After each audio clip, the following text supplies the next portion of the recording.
I was guarding one of my teammates, and I ended up taking a bump from him. And once I took the bump from him, I braced myself with my leg, and then my knee ended up just like popping. I heard a pop in my knee. The doctor ended up saying I ended up tearing my ACL and my meniscus.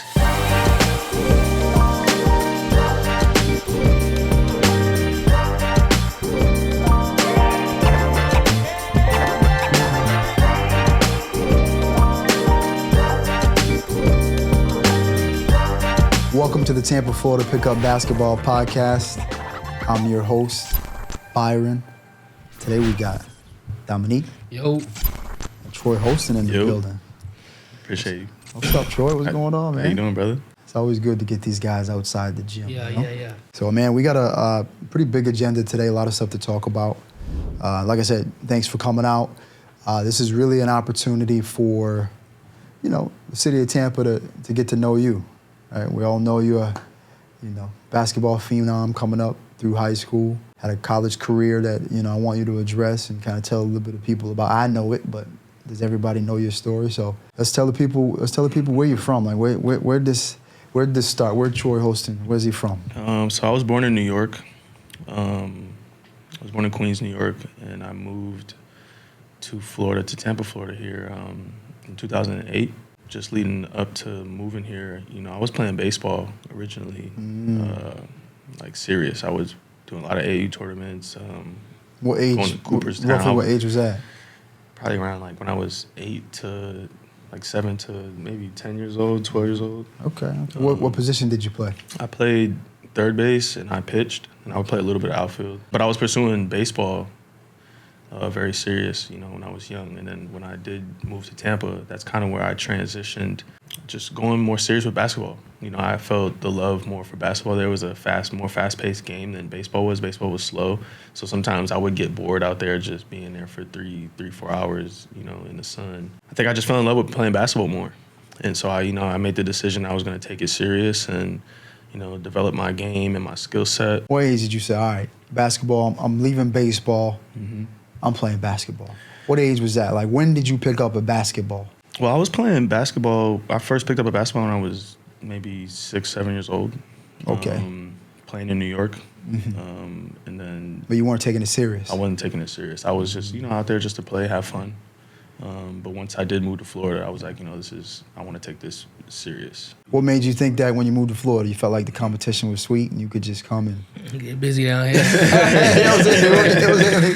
Yeah. I mean, I didn't really look at it from a competition standpoint. I just felt that basketball was more fun. I enjoyed it, being up and down more, and just the art of actually putting the basketball in the hoop. It intrigued me. And were you always taller than everybody? For the most part, yeah. Okay, I was pretty much taller than everybody. When I was in middle school, I was playing the 4. I was a power forward. I was maybe in 8th grade. I was at Benito Middle School. I was probably 6'1". In 8th grade. Oh, snap, okay. 6'1", 6'1", 6'2" in 8th grade. Yeah, 6'1", solid, 8th grade. So, and I knew I was a guard, but, because I was taller than everybody, I was playing power Were you a forward. true 8th grader, or were you a reclass? I was a true 8th grader then. Okay, because everybody's reclasses now. Yeah, well, and I did reclass eventually. Did you? In high school, yeah. Oh, snap, so I was originally supposed to graduate in 2013.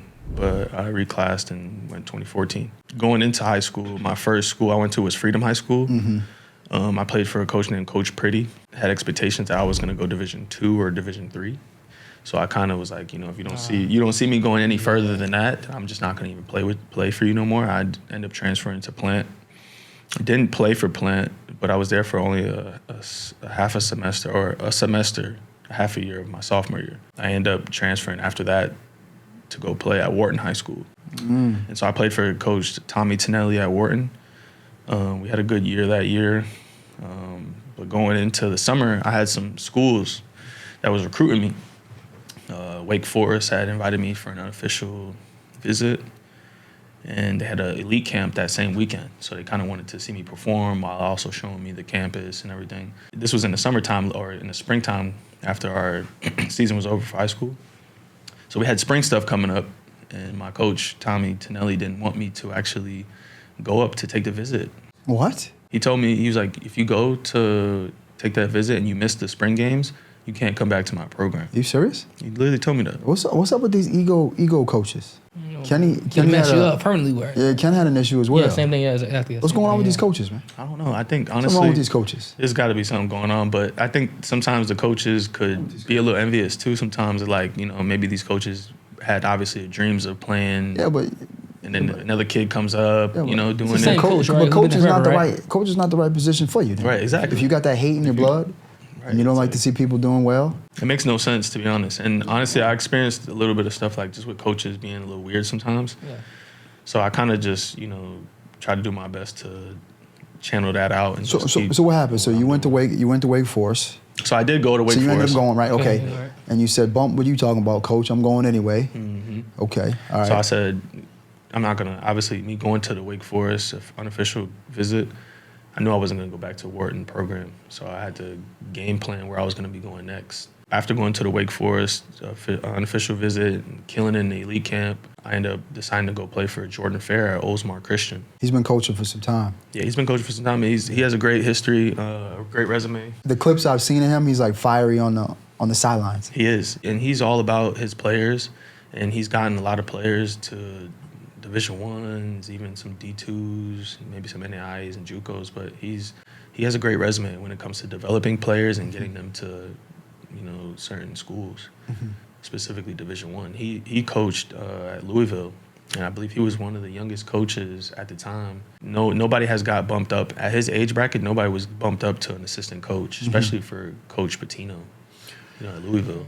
So Oldsmar's a good program though. They're not like, it's not like a public school. It's a private school, right? Yeah, it's a private school. Right. So you guys played good teams. Yeah, we played a lot of private schools. Right. You guys played Carrollwood Day, IMG, stuff like that. Berkeley Prep, maybe. Berkeley Prep. You guys play all those. So that's a big time program there. Yeah, we played Brewster Academy. We played a bunch of private schools. So you started your high school career at Freedom, went to Plant, then you went to Wharton. Then you finished up. Well, then you ended up going to Oldsmar after that. Oldsmar. Is that where you finished? That's where I finished, and that's where I did my. That's why I reclassed at. You reclassed over there, okay. And so when I did reclass, I was taking dual enrollment. I was doing some college courses, but also finishing up my high school courses. And I didn't have to come into school until maybe like the afternoon, like 12 p.m. So I would be able to. And that's how I structured it. Well, my parents structured it this way so I could get my workout in before school. And then obviously I would have a practice after school with my team. Right. So I'll be getting 2 workouts in at once. It was, you know, good to just get it in and keep good stuff. Be ahead of the curve from anybody else in my position, my class. Right. You know, I was putting in more work than anybody in my position. So you ended up being ranked by ESPN, right? Yeah, I was. I was ranked by ESPN and ranked by Rivals. Okay. And I believe I was in like the top 110 for Rivals, and I think ESPN ranked me in the state like top 10. So you were top 10 in the state for ESPN. 2014, yeah. Wow. And then what was it overall top? Because I know they do top 100, right? Yeah, they do a regional and stuff too. I think I was in like the top 56 something in the region in my position. In the country. You know, I accumulated some offers, and leading up to those offers, you know, like I said, a lot of people didn't believe that I was going to be able to achieve my goals of going high major Division I. A lot of people? You know, people. If you're a top 100 kid, if you're a top 10 kid in the country, I'm thinking. This was before I was ranked top 100. Okay, yeah. Or top 150, whatever. You know, there was a lot of doubts around me and people telling me, "Oh, just take what you got," because I did get some offers. I was getting low major Division I offers, and they were like, "Just take what you got," and you know, blah blah blah. So I was just like, "Nah, I don't want to just take. I don't want to settle for something that I knew that was, you know, beneath me." And I knew I could play at the highest level in college, so I was like, I want to go for the big dogs. I want to be in a Power 5 conference. I want to play against, you know, guys that are actually going to be competing for the NBA. And obviously everybody's competing for the NBA no matter what level in Division I. Right. But those guys that are the high major guys, they all have a better shot at going to the NBA. Right. Because I was going to say, so when was it that you actually ended up being ranked, though? Was that like after the Nike Elite Camp, or was that like after the Wake Forest thing? I got ranked my last year playing AAU. So this is leading up to my reclass senior year. So my last AAU season, going into my senior year, that's when I got ranked. I was breakout player of the year. I forgot who gave me the award. What circuit were you on? I was playing with Florida Elite my sophomore year, and then I was playing with North Florida Elite my last AAU. So then probably like out about that right there, you probably get, I think probably ended up getting a bunch of big time offers there probably after that right there. Yeah, so I played Like, in the circuit as in like we went to Atlanta for the Bob Givens tournament. We went to the Milk House for Orlando. We were also in South Carolina for Peach State. And Peach State was the first one we went to. I maybe picked up my first 1 or 2 games. I probably picked up like 10 offers off those games. And I want to say USF was like the first high major school to offer me. And So you must have been cooking. Yeah, Right, I was going busy. crazy in the circuit. I was getting 30 a game in the circuit. What were you last year. doing? Like, so what was it? Threes, jumpers, It was everything? threes, Bucket? 'Cause I know you threes. had. I know you had. You know, we'll talk about the Shooting. injuries and stuff, but I know you had some bounce back then. So I was doing everything. I was getting to the rim, finishing at the rim, above the rim. I was getting my mid ranges in. I was getting 3-pointers. You know, I was, making some assists, getting rebounds, just trying to be. I was an all-purpose guy. You know, I'm not really mainly known for my defense. I'm not a defensive guy, but but I was doing the majority of everything. Like I think I was solid at all areas on the court back then. I was doing above average on Everything. shooting to Yeah. dunking to passing to dribbling to playing defense to rebounding to just IQ of the game, putting players in position to score or just knowing the flow of actual game of basketball. I think I had a higher IQ than a lot of people too back then, and still now. So what schools did you actually get offers from? So I want to say I had like 60-something offers, but I ended up narrowing it down to like a list of 8. So my final list was Alabama, Ole Miss, USF, Miami, Marquette, Memphis. Yeah. So we get it. You had It was. You had a bunch. That's what of, I narrowed it down to. But Okay. others that I just declined from was Wake Forest, Florida State, Arkansas. So what'd you decline those ones for? I just knew eventually. I knew once I was getting all these offers, I was like, I want to stay in the state of Florida so my family could watch me play. And my favorite school that I wanted to go to, I was a dream college to go to, was University of Miami. Right. And so when I ended up getting that offer, I was hyped for it. Coach Larinaga called me and offered me. He said I've been having a phenomenal AAU season, and he recognized my hard work and blah blah blah. So when I got that offer, I was very excited. And it was hard for me to pass up on that, but due to them having some guys already in my position, I ended up it wasn't gonna be such a great fit for me coming in. I would probably have to sit or work my way up. And then things people say like, oh, you're either gonna be a big fish in a little pond or you're gonna be a little fish in a big pond. Mm-hmm.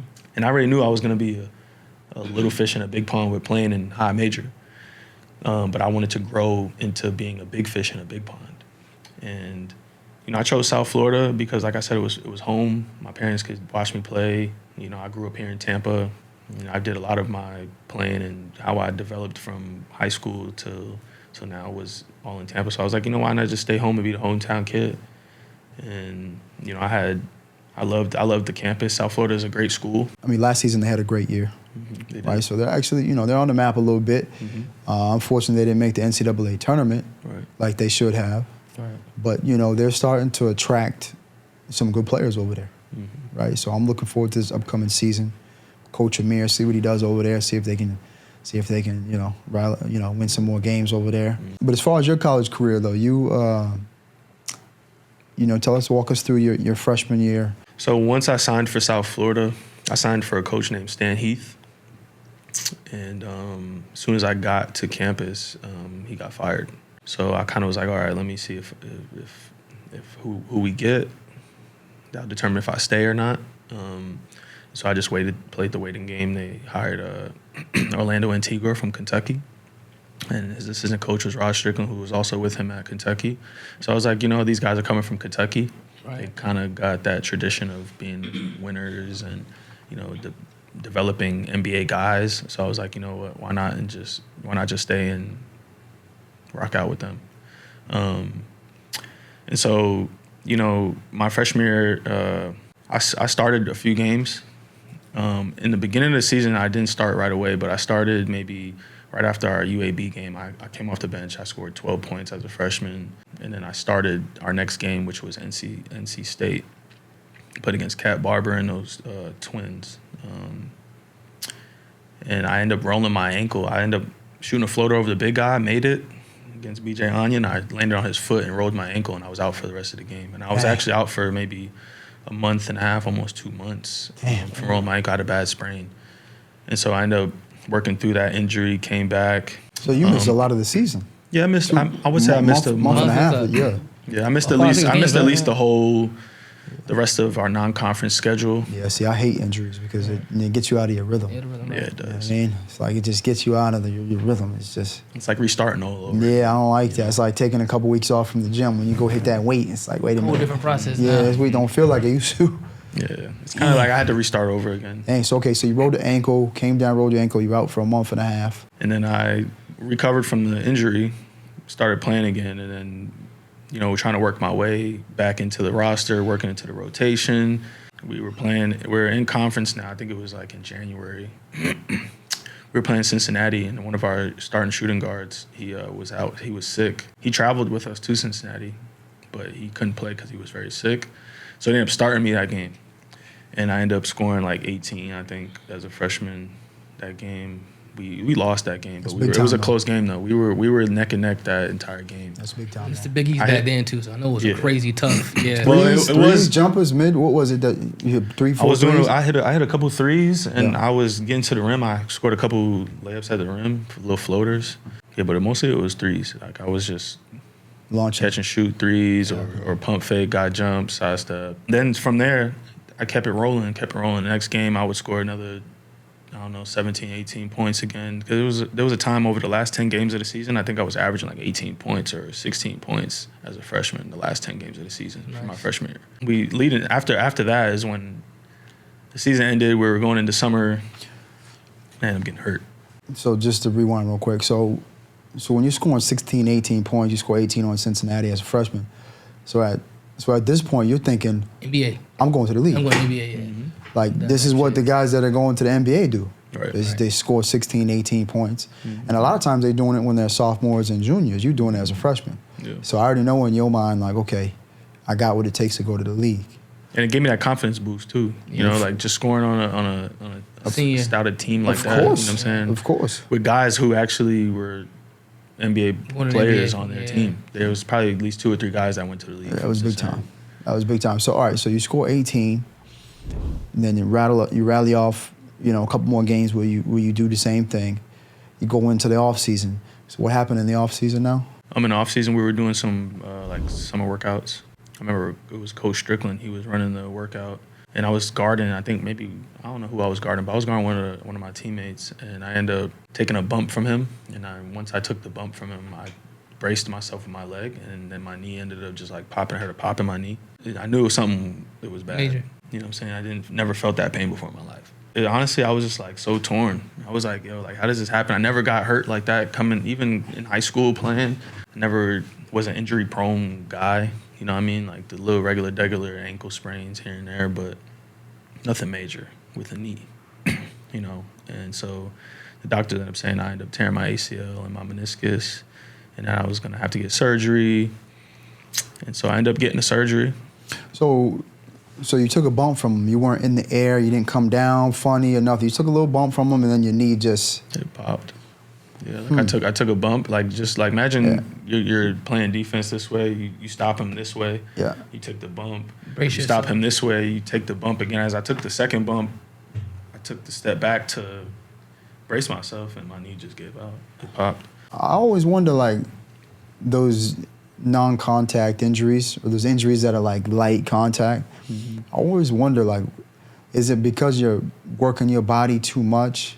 Is it because you're taking supplements, you're taking protein? I don't know what causes these things, right? I feel like it's got to be something that causes these types of things. What was going on back then? Were you just 3 workouts a day, your body wasn't healing? I mean, what was going on that caused that, you think? I mean, I think it was definitely exhaustion.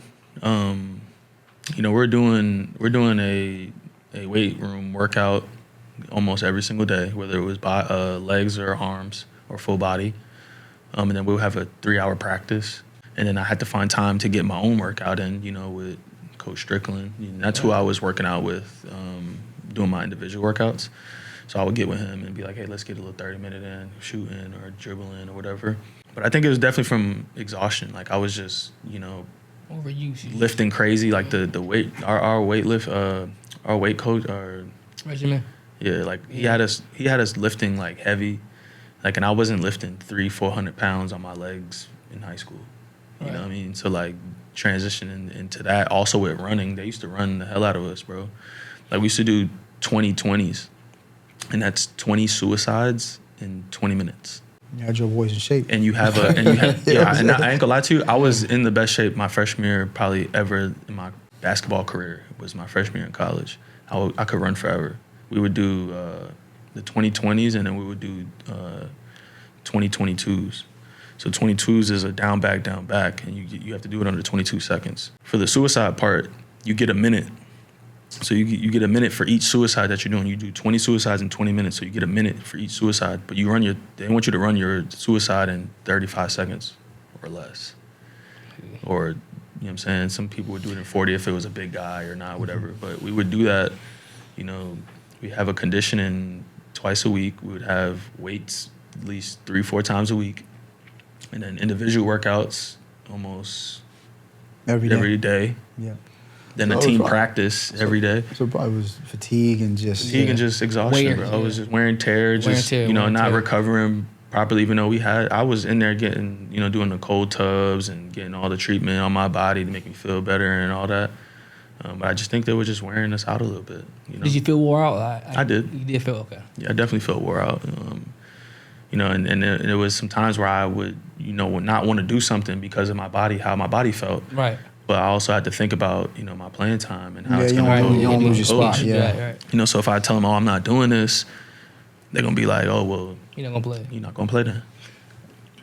Yeah. You know what I mean? So it was like I had to do what they told me to do. Right. Because I'm still trying to achieve that goal. Right. Going to the next level, you know? And that's what all your peers are doing, too. Right. Exactly. It ain't like they're like, Troy, you're the only one doing this. Right. No, that's what it is. So it's a little bit of bad luck there. Yeah. Right, because I feel like every Division I athlete that went through USF probably went through that same thing. For sure. Yeah. Right, and I bet it's, you know, football is probably the same. Mm-hmm. But at the same time, though, like, you know, you obviously have some guys that are playing 30+ minutes a night, you know, 35+ minutes a night. Right. I feel like those guys that are playing a lot of those minutes shouldn't be. A little bit less. They should have a lesser. That's a rest day for them. You know what I mean? Yeah. And I don't think that they were doing that.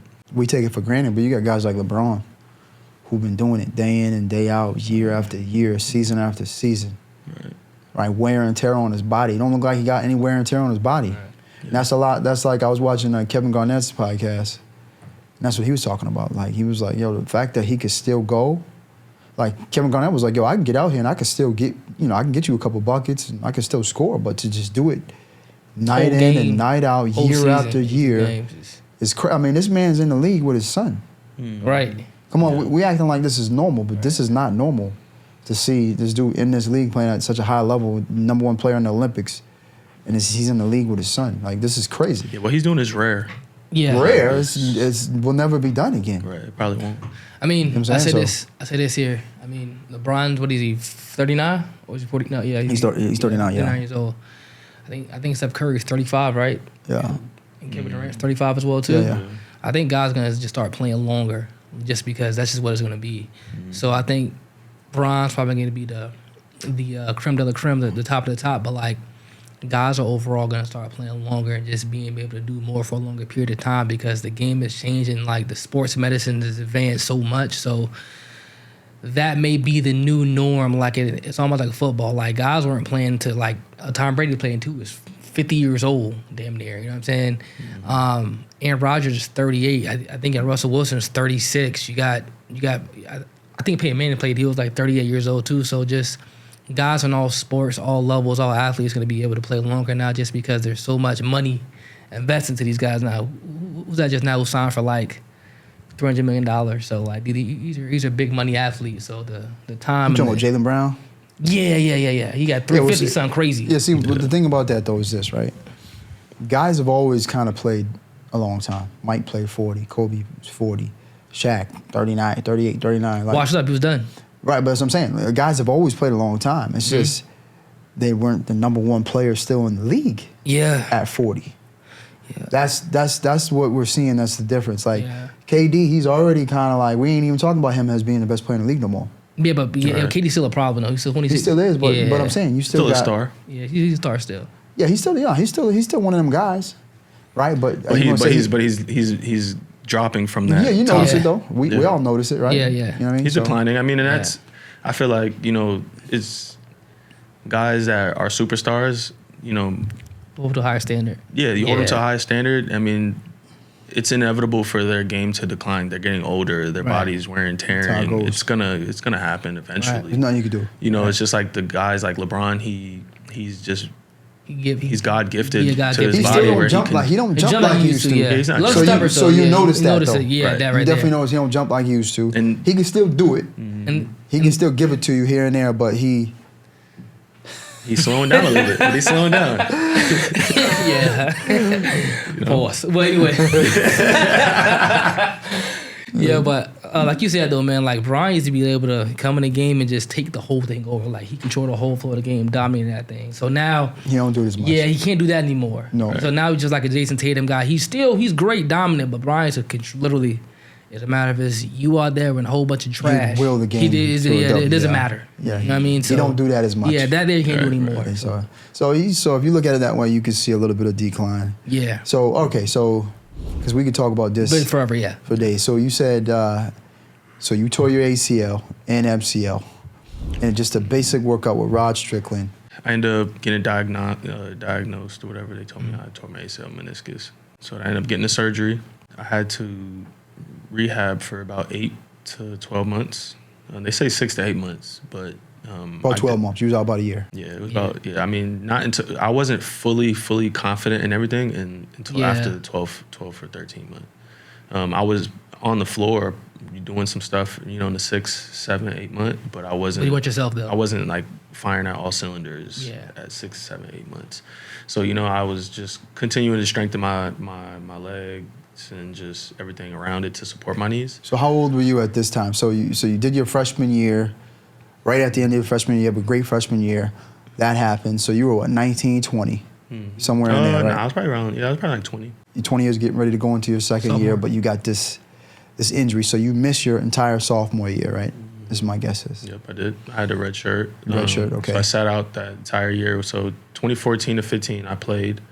2015 to 16, 2014 to 2015. So you were considered a sophomore that year, basketball wise. No, a freshman for that. I was a freshman 2014-15. Okay. Basketball wise. Okay. And then now when I got hurt, I sat out 15 to 16. So Okay. I was still technically I was going to be my sophomore on paper on school. Right. But I was still gonna be a sophomore On basketball. on basketball. I just had to sit out that season. So then the next season I was still a sophomore playing wise. Basketball Okay. wise, So right, I was gotcha. 16 to 17, which is when I played back again. Got you. Okay. So how'd that year go? Which year? The year 2016, 2017. So when you came back, So when I came back, I was healthy. I felt great. I was back in the starting lineup in the rotation, and we started out actually really good. My sophomore year, we were in a non-conference. I think I want to say we won like 6 games, or we were like maybe 6-2 in the beginning of our non-conference, and then like midway through the season. One of my teammates actually ran into me in practice. One of our big guys. He weighed at least like 250, bro. He ran into me, like kind of like I felt a little pop again, but it didn't. It didn't hurt the same. It didn't hurt the same. Like it hurt a little bit, but it didn't hurt the same. And so when they did a diagnosis on it. They said I partially retore it again. But the same injury. The same knee. The Same ACL. knee too? Yeah, and it wasn't the meniscus that I tore. I partially tore the ACL again. Damn. I waited maybe a few weeks or whatever, and just because I was able to still put pressure on it and run on it and all that. So I finished the season out with a partially torn ACL. How did that feel though? Because I know you had to like lose something in that. Yeah, I mean it felt a little weird, but like I would just have to tend to it more, like just putting more ice on it, getting treatment, and just tending to it way more than I did, obviously, when I recovered. But You weren't like nervous Who playing was it, and like. who was it little that bit. fell on your knee? It was a kid named Luis Santos. He the ball was about to go out of bounds, but I had saved it, and like he was running full force and couldn't slow down because he was trying to get it. But I already had just got it, and he collided into me a little bit and hit me. And then they stopped the practice, whatever, and then they resumed after I just got off the court and went to the training room. But yeah, so I finished out the season playing with a partially torn ACL. How'd you end up doing that season number-wise? I averaged 10 a game. Mm-hmm. And that was the same. Yeah, that was average 10 that year. I want to say the most I scored that year in a game was 22 or 24 against SMU at SMU. Other than that, I was averaging 10. I was getting at least, we played since our conference was Cincinnati, Memphis, UConn. You guys had a tough conference, We're playing against UCF. We're playing against Tulsa. We're playing against Tulane. Well, it was. So I know you said the Big East, but it was the Big East right before I got there. Oh, okay, yeah. So they changed it to the American Athletic Conference. That's right. And so it was Memphis, it was us, it was UCF, it was Tulsa. There's some good teams in it. Still was, Cincinnati. Yes. I think Wichita ended up joining. Yep, yeah, they did. Leading up to that, like I played the rest of the season. There was a little funny kind of thing that happened during that season. We were flying back. We just played Tulsa and Oklahoma. We lost. We were flying back. We had a connecting flight early that morning. We landed in Houston for a connecting flight to Tampa. We got to Houston. We had to wait like in 2 hours for the next plane. So we sleep right by the terminals, and everybody's spread around a little bit or whatever. So me and one of my other teammates, we fell asleep on our bags just on the floor. We wake up, nobody's there. Like nobody's around. We asked the lady for our door. It was like, hey, we were supposed to be on this flight. Like, can we get on? She was like, nah, we already closed the door. Blah blah blah. I'm like, yo, how did nobody wake us up and put us over there? Like, everybody just got on without us. Right. They literally got on a plane without us. So like, it ended up hitting ESPN. Yeah, it ended up hitting ESPN. And it was on ESPN for like a whole week about how USF's coaches left two of their players on a plane. That's wild. Yeah, how does that happen? At an airport. I don't know. It was just crazy. It was a lot of nutty stuff going on at South Florida. Kind of like, the coaches that year, my coach Leonard Antigua got fired. How do you use the players? These boys 6'4", 6'5". How do you miss these? And it was the two leading scorers on the team that got left back. Oh, he was hating. You know what I'm saying? So got me one now. Yeah. You know what I mean? Like it was just some weird shit going on. Like Oh man. So Leave there is out of control. That's wow. Yeah, that boy was hating. Somebody. So was hating my mom snapped and shit. She went to Twitter and tweeted stuff about it, and that's how I kind of ended up going a little crazy. And ESPN did a take on it, or whatever. And it was what the coach said about it? Coach apologized and stuff. He just said that they miscounted. They thought they had the count right. Or something like that. It's probably the head coach is probably not his job. Yeah. It's probably one of the other guys' job to make sure we have everybody. Nah, but they didn't do their job, whoever it was. And he just apologized because it comes down to him. Well, he's responsible. Yeah, exactly. Yeah, so he's responsible. He apologized and everything. It probably wasn't him. Yeah, it probably wasn't him. It's still like wild. Can you imagine Miles going to game and left up there? What? What the hell's going on? What are you doing? It's crazy. Wow. Going on through the rest of that season, Orlando Antigua ended up getting fired. We had an interim come. His name was Murray Bartow. So you had 3 coaches in 3 years. His dad, I had at least 3 coaches in 3 years. Well, really 4, if you think about it, because Coach, you first got there. Coach Heath, when I first got there, he wasn't there when you got there because he was with Dominique Jones. That's who Dominique Jones as a coach. Mm-hmm. Stan Heath, he was a ball-headed dude. And he was the last coach to take them to the NCAA tournament in 2012. But yeah, so like Coach Antigua got fired.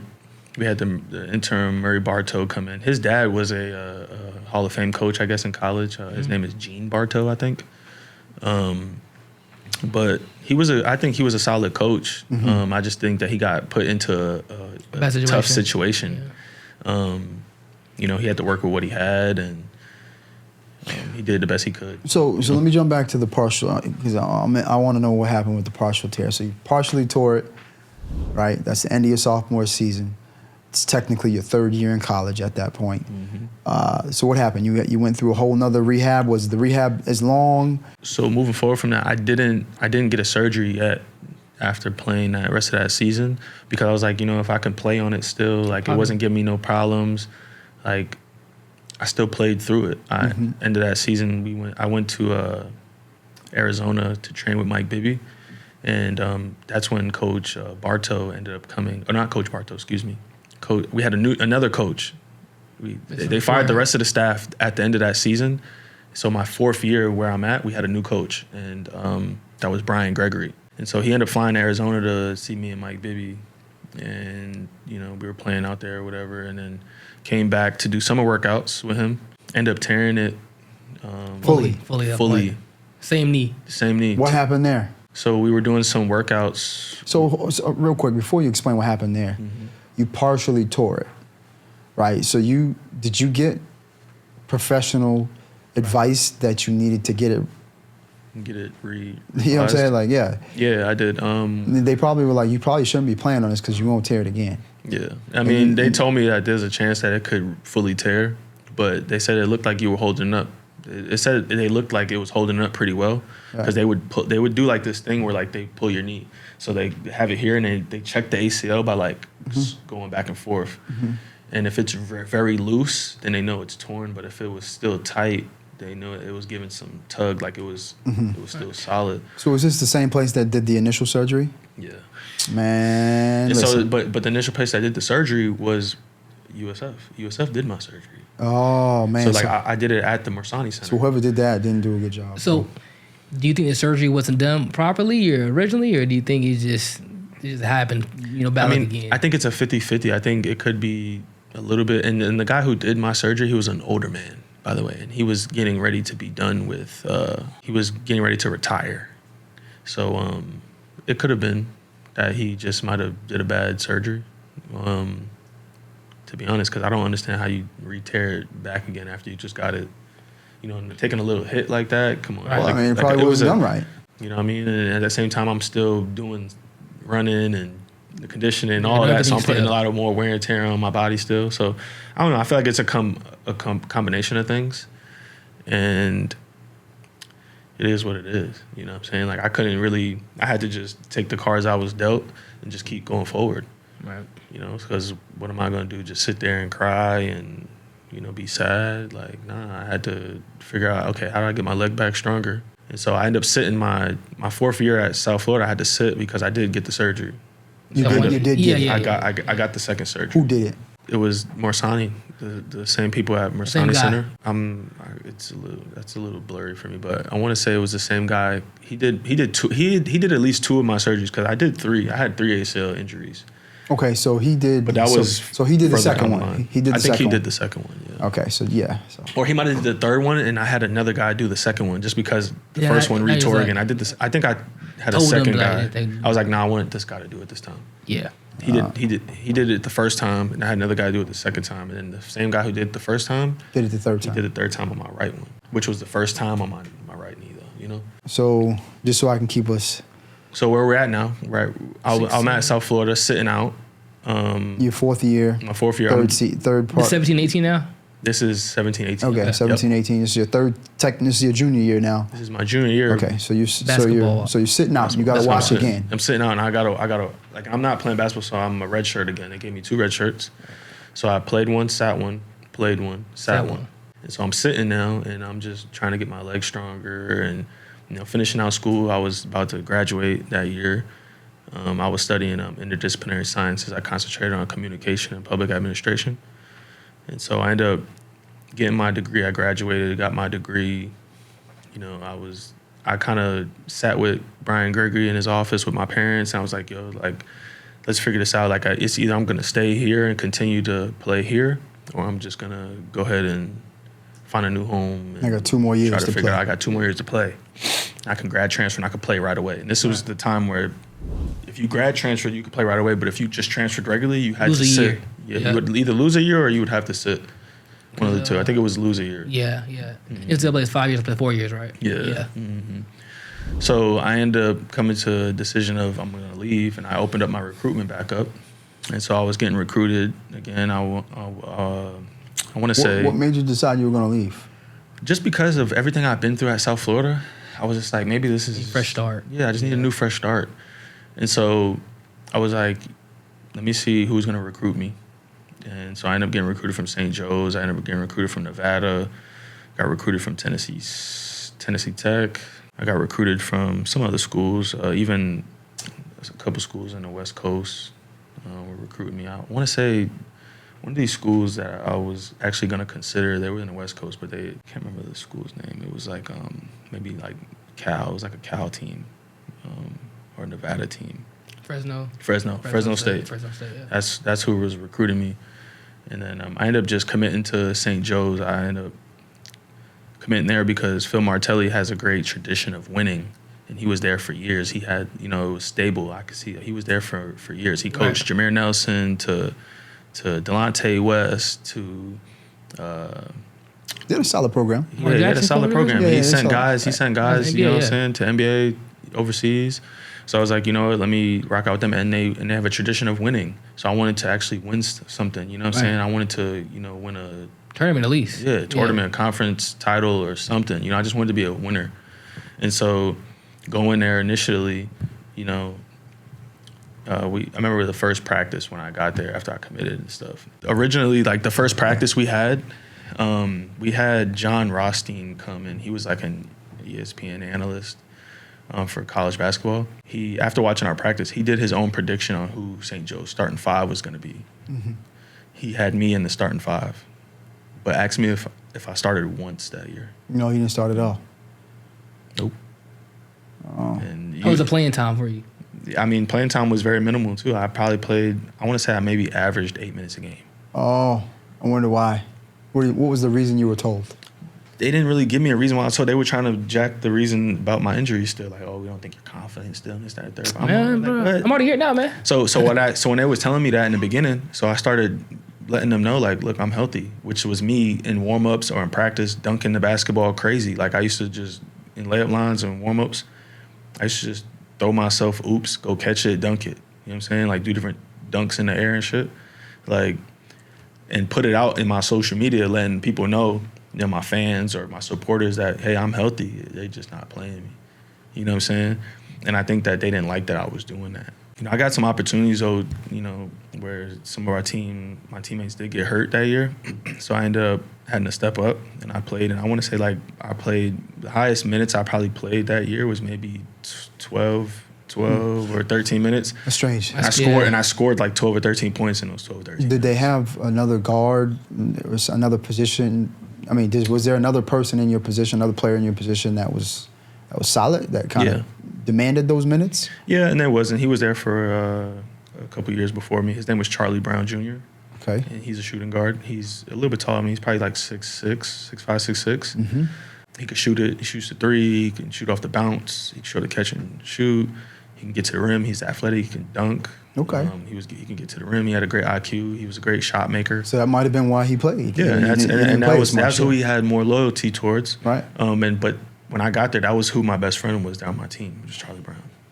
And so, like, he even said, like, I don't understand why you're not playing on the other wing with me, though. Like, it should be me and you on both wings.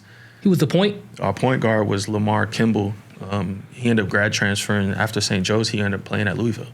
Oh, shit. Okay. So we had a solid team. I just don't think that they organized it right or utilized it right. Because, it was his decision. It was. Did y'all win there? Or? We won some games, but we didn't win like how I thought we was going to. Right. In that conference, we played against Davidson. That's where Curry went. Mm-hmm. We played against St. Bonaventures. We played against Rhode Island. We played against VCU. Played against Richmond. We played against Temple, Penn, Villanova. I had a great experience there. Obviously, just aside from me not playing as much as I wanted to, I had a great experience there. I got to meet new people, get to, meet new teammates and build bonds and stuff with them. Where is St. Joe's? It's in Philadelphia. All right, so you did. So that's your fourth year. That's your junior year, actually. That's considered your junior year of basketball. That was my junior year in basketball. At St. Joseph's. Correct. Okay. So you didn't really get the minutes there, but you was healthy, but coaches, you just didn't click with the coach. And the fans was actually rocking with me there at St. Joe's. They were putting up because I tweeted, "Bird can't fly in a cage," and so they put that on like a poster board. Yeah. It was putting that, and it was like there was one guy, like they had this thing called the Airborne or something, like the fans for St. Joe's, they would tell Phil Martelli to throw Troy Holston in the game. Like they would scream that on the bench, like from the stands to the bench. And they would tweet me and, send me Instagram DMs of saying, well, I don't know why you're not playing. You should be in there playing. You would help this team win tremendously, blah, blah, blah. So the fans was rocking with me. What do you think it was, though? Honestly, I think it was just, it comes down to another thing. There's a reason for of, everything. And I feel like it didn't come from mainly the head coach, Phil Martelli, because I think he liked me. Right. I just think his assistant coach, one of his assistant coaches didn't really like me that much. And he was more of a Charlie Brown guy than obviously me. I'm a guy but that then came why from have Florida. you come to the program? Right. Exactly. Why have you wasted a year? Exactly. Think it's another ego thing? It is. I think because the one assistant coach didn't like me. Why don't you think they liked you? So one of the assistant coaches didn't like me. I think the other two liked me. So why didn't that one like you? I don't know. I really couldn't call it. I think because I spoke up. Like, I'm older now. Like I'm what, 24 years old, 25 years old.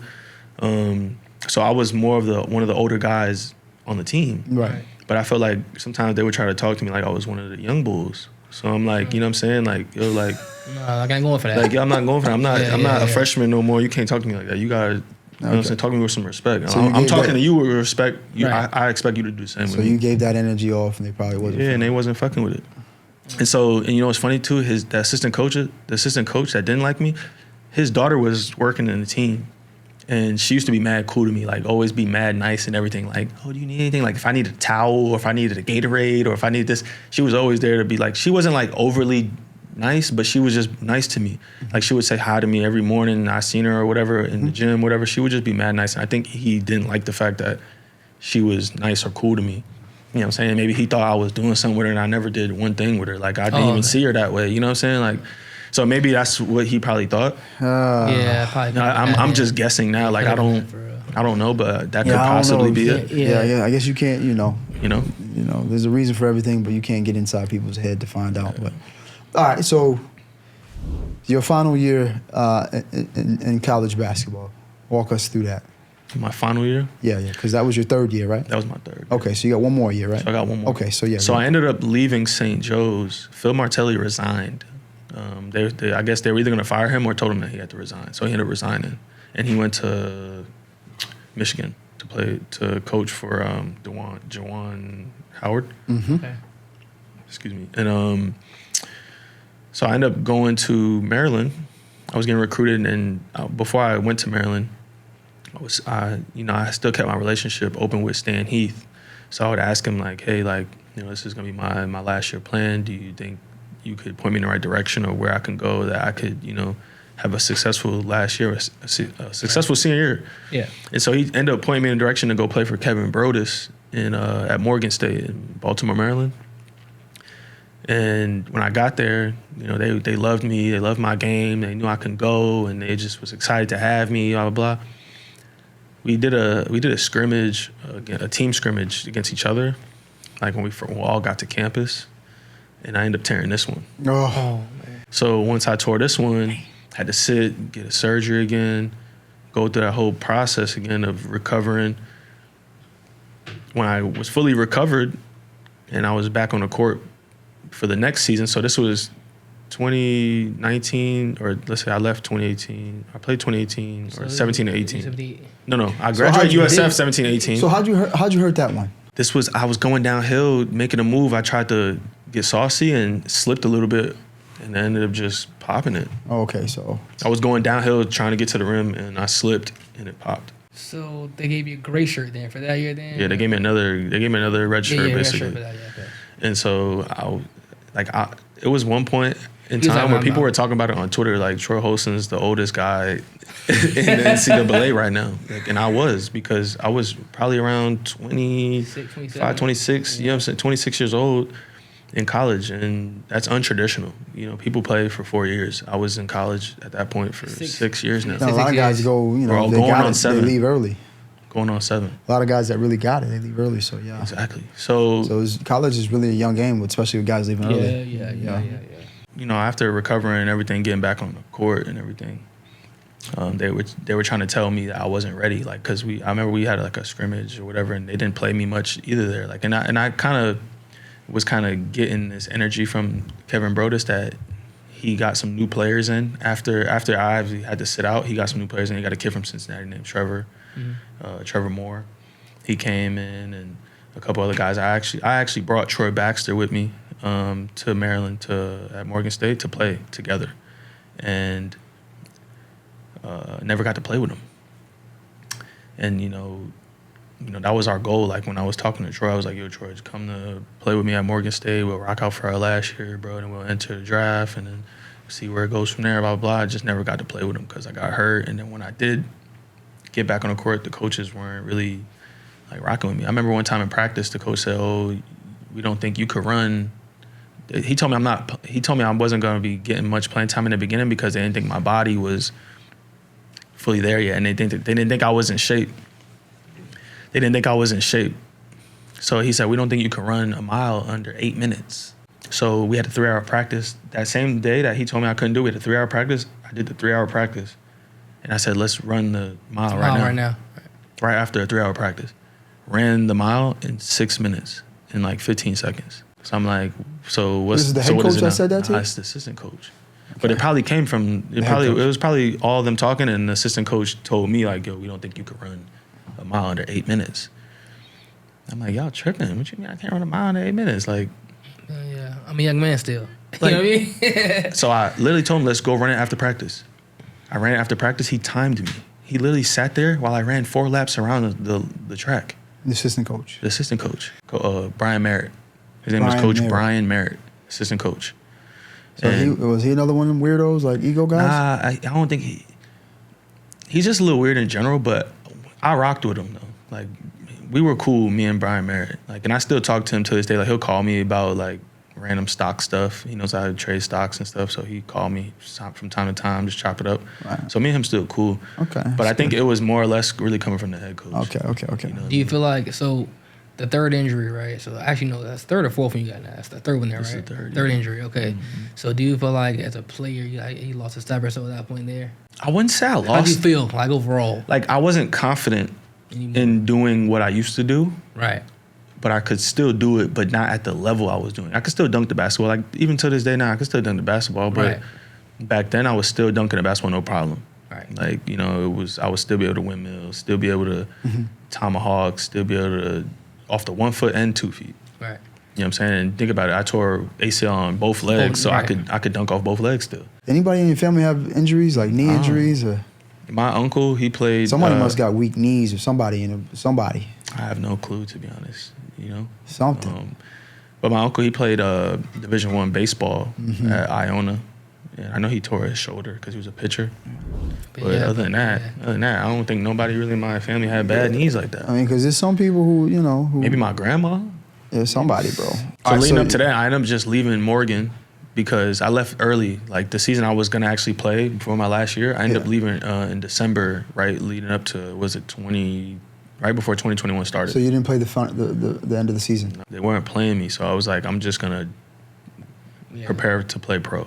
That's what I told my parents. I'm like, there's no point in me staying here. Like, I was already doing journalism, and no offense to the journalism people or anything, I just didn't like it. Like, you know what I'm saying? And one of my professors failed me both semesters. Oh, okay. So at this point, you probably mentally at this point, you've been through a lot mentally. You probably checked out. Checked out.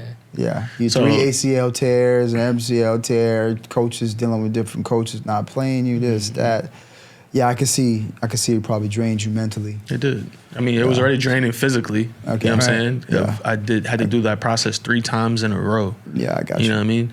And then just crazy. Like, you know, coach is not trying to play me and this, that, and trying to say I wasn't in shape and this, that, and third. Then I go run a mile. Like, it was just not adding up to me. Like, it was just like some behind the scenes stuff going on, just crazy. You know what I'm saying? That I couldn't control. So I said, let me just go. I ended up going to Arizona after I left out of Morgan. 2021 started. I maybe spent some time with my family for like a month or 2, and then I ended up going to Arizona to train with Mike Bibby. I was there for maybe 3 months, three months or so, and we was just working out day in, day out, morning, nighttime, hanging out with him and his family. You know, I got to, you know, just had that experience of training with a ex-NBA legend.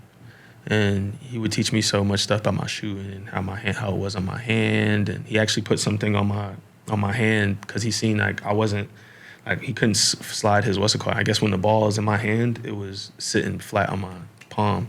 And he said you wanted to have a little space in there. And so he had this thing wherever he had put it on my hand. And I had to shoot with it on my hand. It was uncomfortable as hell. But it got me to keep it how he wanted me to have the ball in my hand. And so, like, you know, it was little things like that he taught me. Just getting a lot of reps. We were working out, doing weights. We were working out with the guy, Jalen Wilson. He was training he was at Kansas, Jalen Wilson. He's with, I think, the Brooklyn Nets right now. We were preparing to go, all of us were preparing to play pro. Mm-hmm. So did you end up, like, getting a pro opportunity, or what happened with you when it comes to pro? I ended up getting, like, some G League stuff. Okay. But COVID kind of messed that up a little bit. They wanted people to get the shot and all this and that, and I didn't believe in that. And then I ended up saying, well, this is my last straw really for basketball. Like, I got to get the shot. So I ended up getting the shot. Went to the Orlando Magic's workout.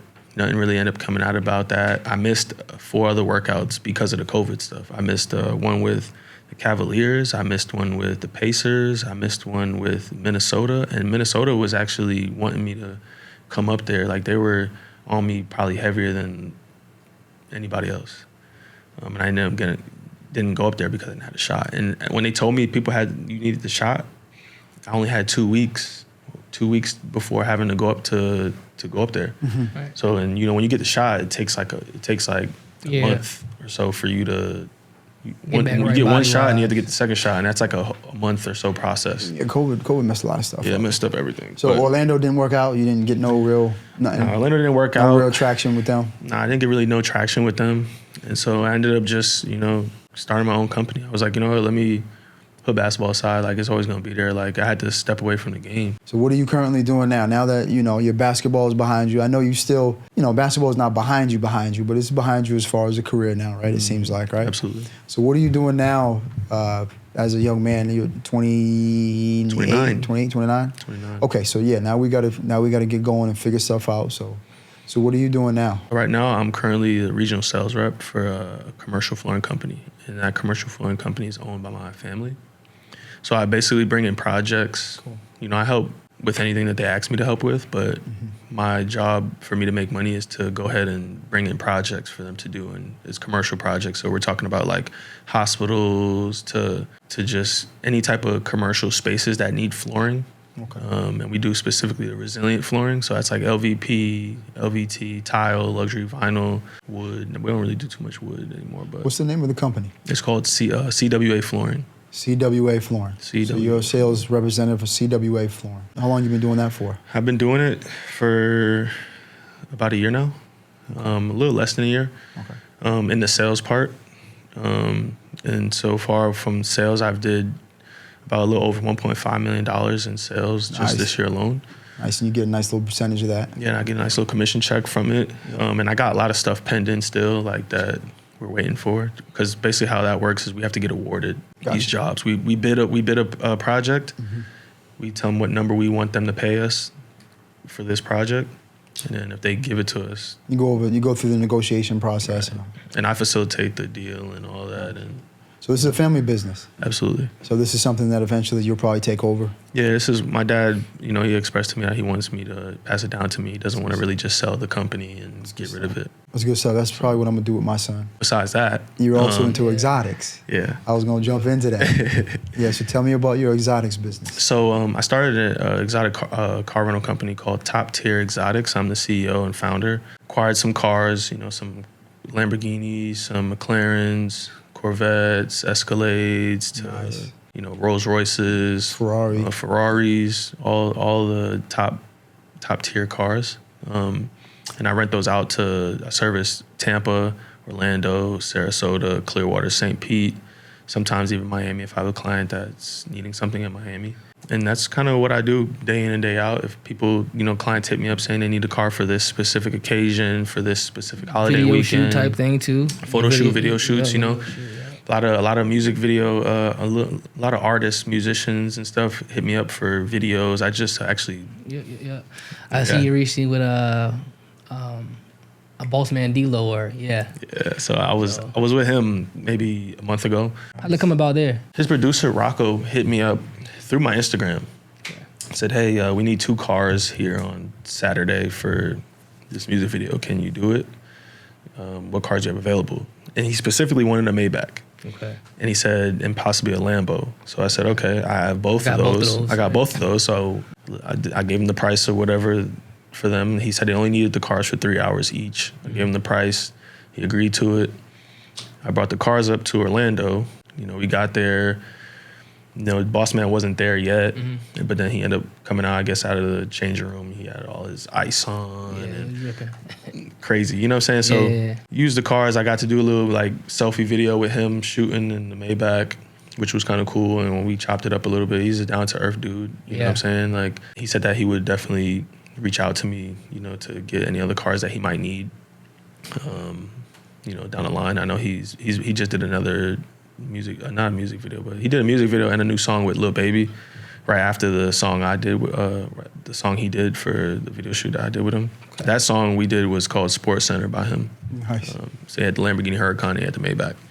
So it was cool. You know, I've did some collaborations with Famous Kid Brick. He's a big, huge Tampa area artist. Yeah, he's an artist. I know he got a couple of viral songs. Yeah, he does. He does. And he was on the radio when I was in high school. So I kind of like, you know, I use him to do a lot of promo videos. Get him in here.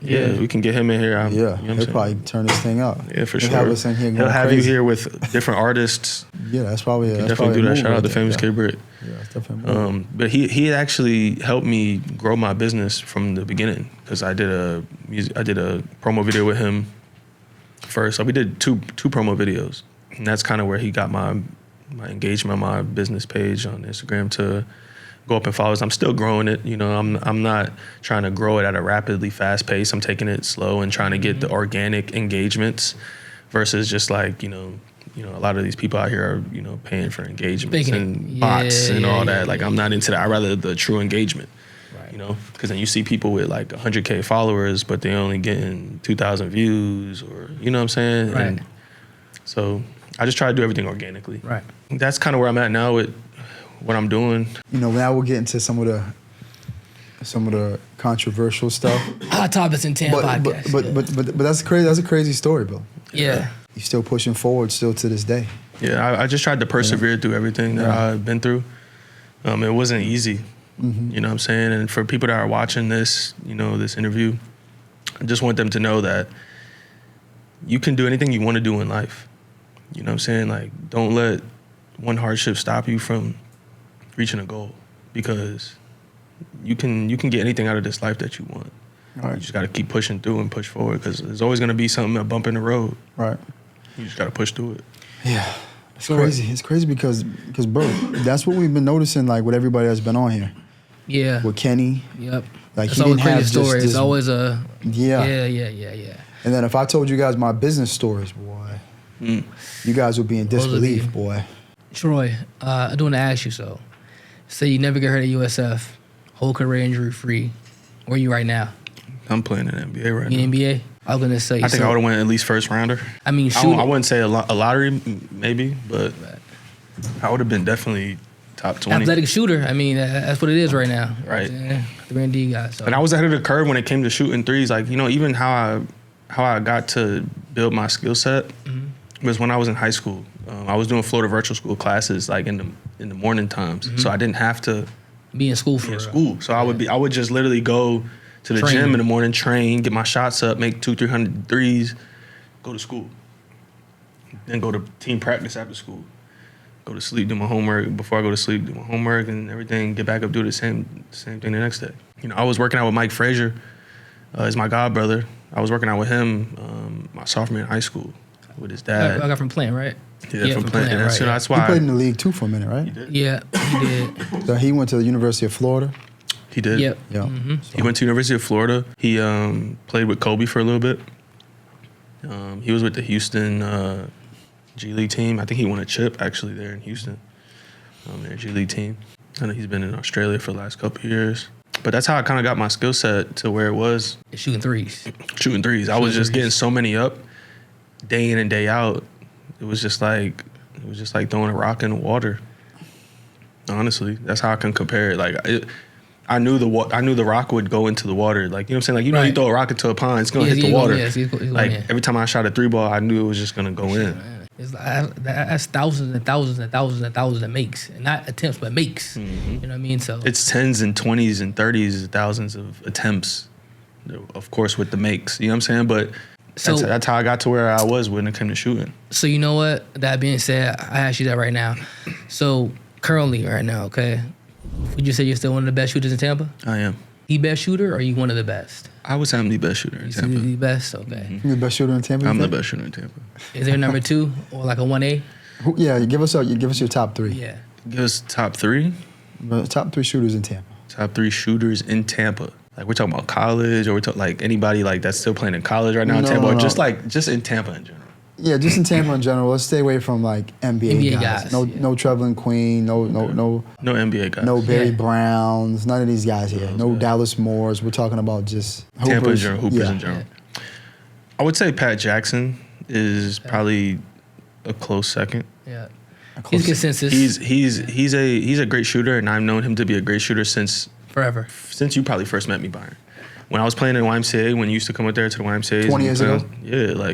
On Sundays, Pat used to shoot the ball crazy then, and he's still doing it now. Listen, that's what I was trying to tell these guys that. Yeah. I've been having that conversation. I don't care. I've been having it with 3 or 4 people now. Yeah. Pat been shooting for a while and making it for a while. And he probably won't stop for a while. I mean, he's doing it. I don't know his age, but I know he's older. He had 6 threes last week. Yeah, 36. He's 37 maybe. He's some, bro. Yeah. Yeah, he's up there, but he's been doing it. He's as pure shooter as they come. A third, I would have to say. If you don't got 3, you don't got 3. I don't even got 3. That's crazy. I don't even got a third right now. Like off the top of my head. Dre Wilson. Who? Andre. Dre. Oh, Dre Smith. Dre Smith. Yeah, Dre Smith. I would say Dre Smith for sure would be another good shooter because he could shoot it really well too. But like I see Dre more as like I don't look at him as a shooter. You know, I look at Dre as just like a point guard, a true point guard that could shoot. You know what I'm saying? Like he's a great shooter, but he's a true PG. You know what I'm saying? High IQ, can make passes. You know what I'm saying? Like and shoot. Pat Jackson is just a shooter. Right. Yeah, he don't really do much other than just shoot. You know what I'm saying? But Dre launching that thing. Yeah, he launches it, but Dre does multiple list of things. You know what I'm saying? So I don't really look at Dre as a shooter like that. You know what I mean? What did I say yesterday that I think is probably one of the best? We said Tay. Yeah, I think Tay's probably one of the best shooters in Tampa as well. Tay was on the other team, but Tay. Oh yeah, I know Tay. Yeah. Tay got one of the nicest forms I've ever seen though. Yeah, he has a nice form. Top of my head, I mean, yes, I said Jew. We said Pat. We said Tay. We said Dre. I think Dre's been like consensus, and Pat's been consensus best shooters. I think. I think a guy who slept on too. I think Tay's better than them. I think another guy who slept on too a little bit with shooting wise, Draco. Draco could shoot the ball really well too. Yeah, but is he Tampa though? Yeah, he's not a Tampa guy. But Draco's a shooter. But he's in Tampa now. Yeah. But he's a good shooter too. Yeah, he definitely is. I can't really put my name, like nobody else's name on like shooting wise. Like, you know what I'm saying? Like, you know, there's some guys that can shoot the ball and it goes in and stuff, but you're not known for shooting. Right. You know what I'm saying? Like, you're just known for playing basketball or whatever it is. You know what I'm saying? But shooting, the art of shooting, there ain't too many around that have the art of shooting. So you're going to take yourself, number 1. He said Pat Jackson, number 2. I don't even really have a third. I believe the third name is way. It still has to be filled, the third position. Really? Yeah, so you and Pat are the best shooters in Tampa? Yeah.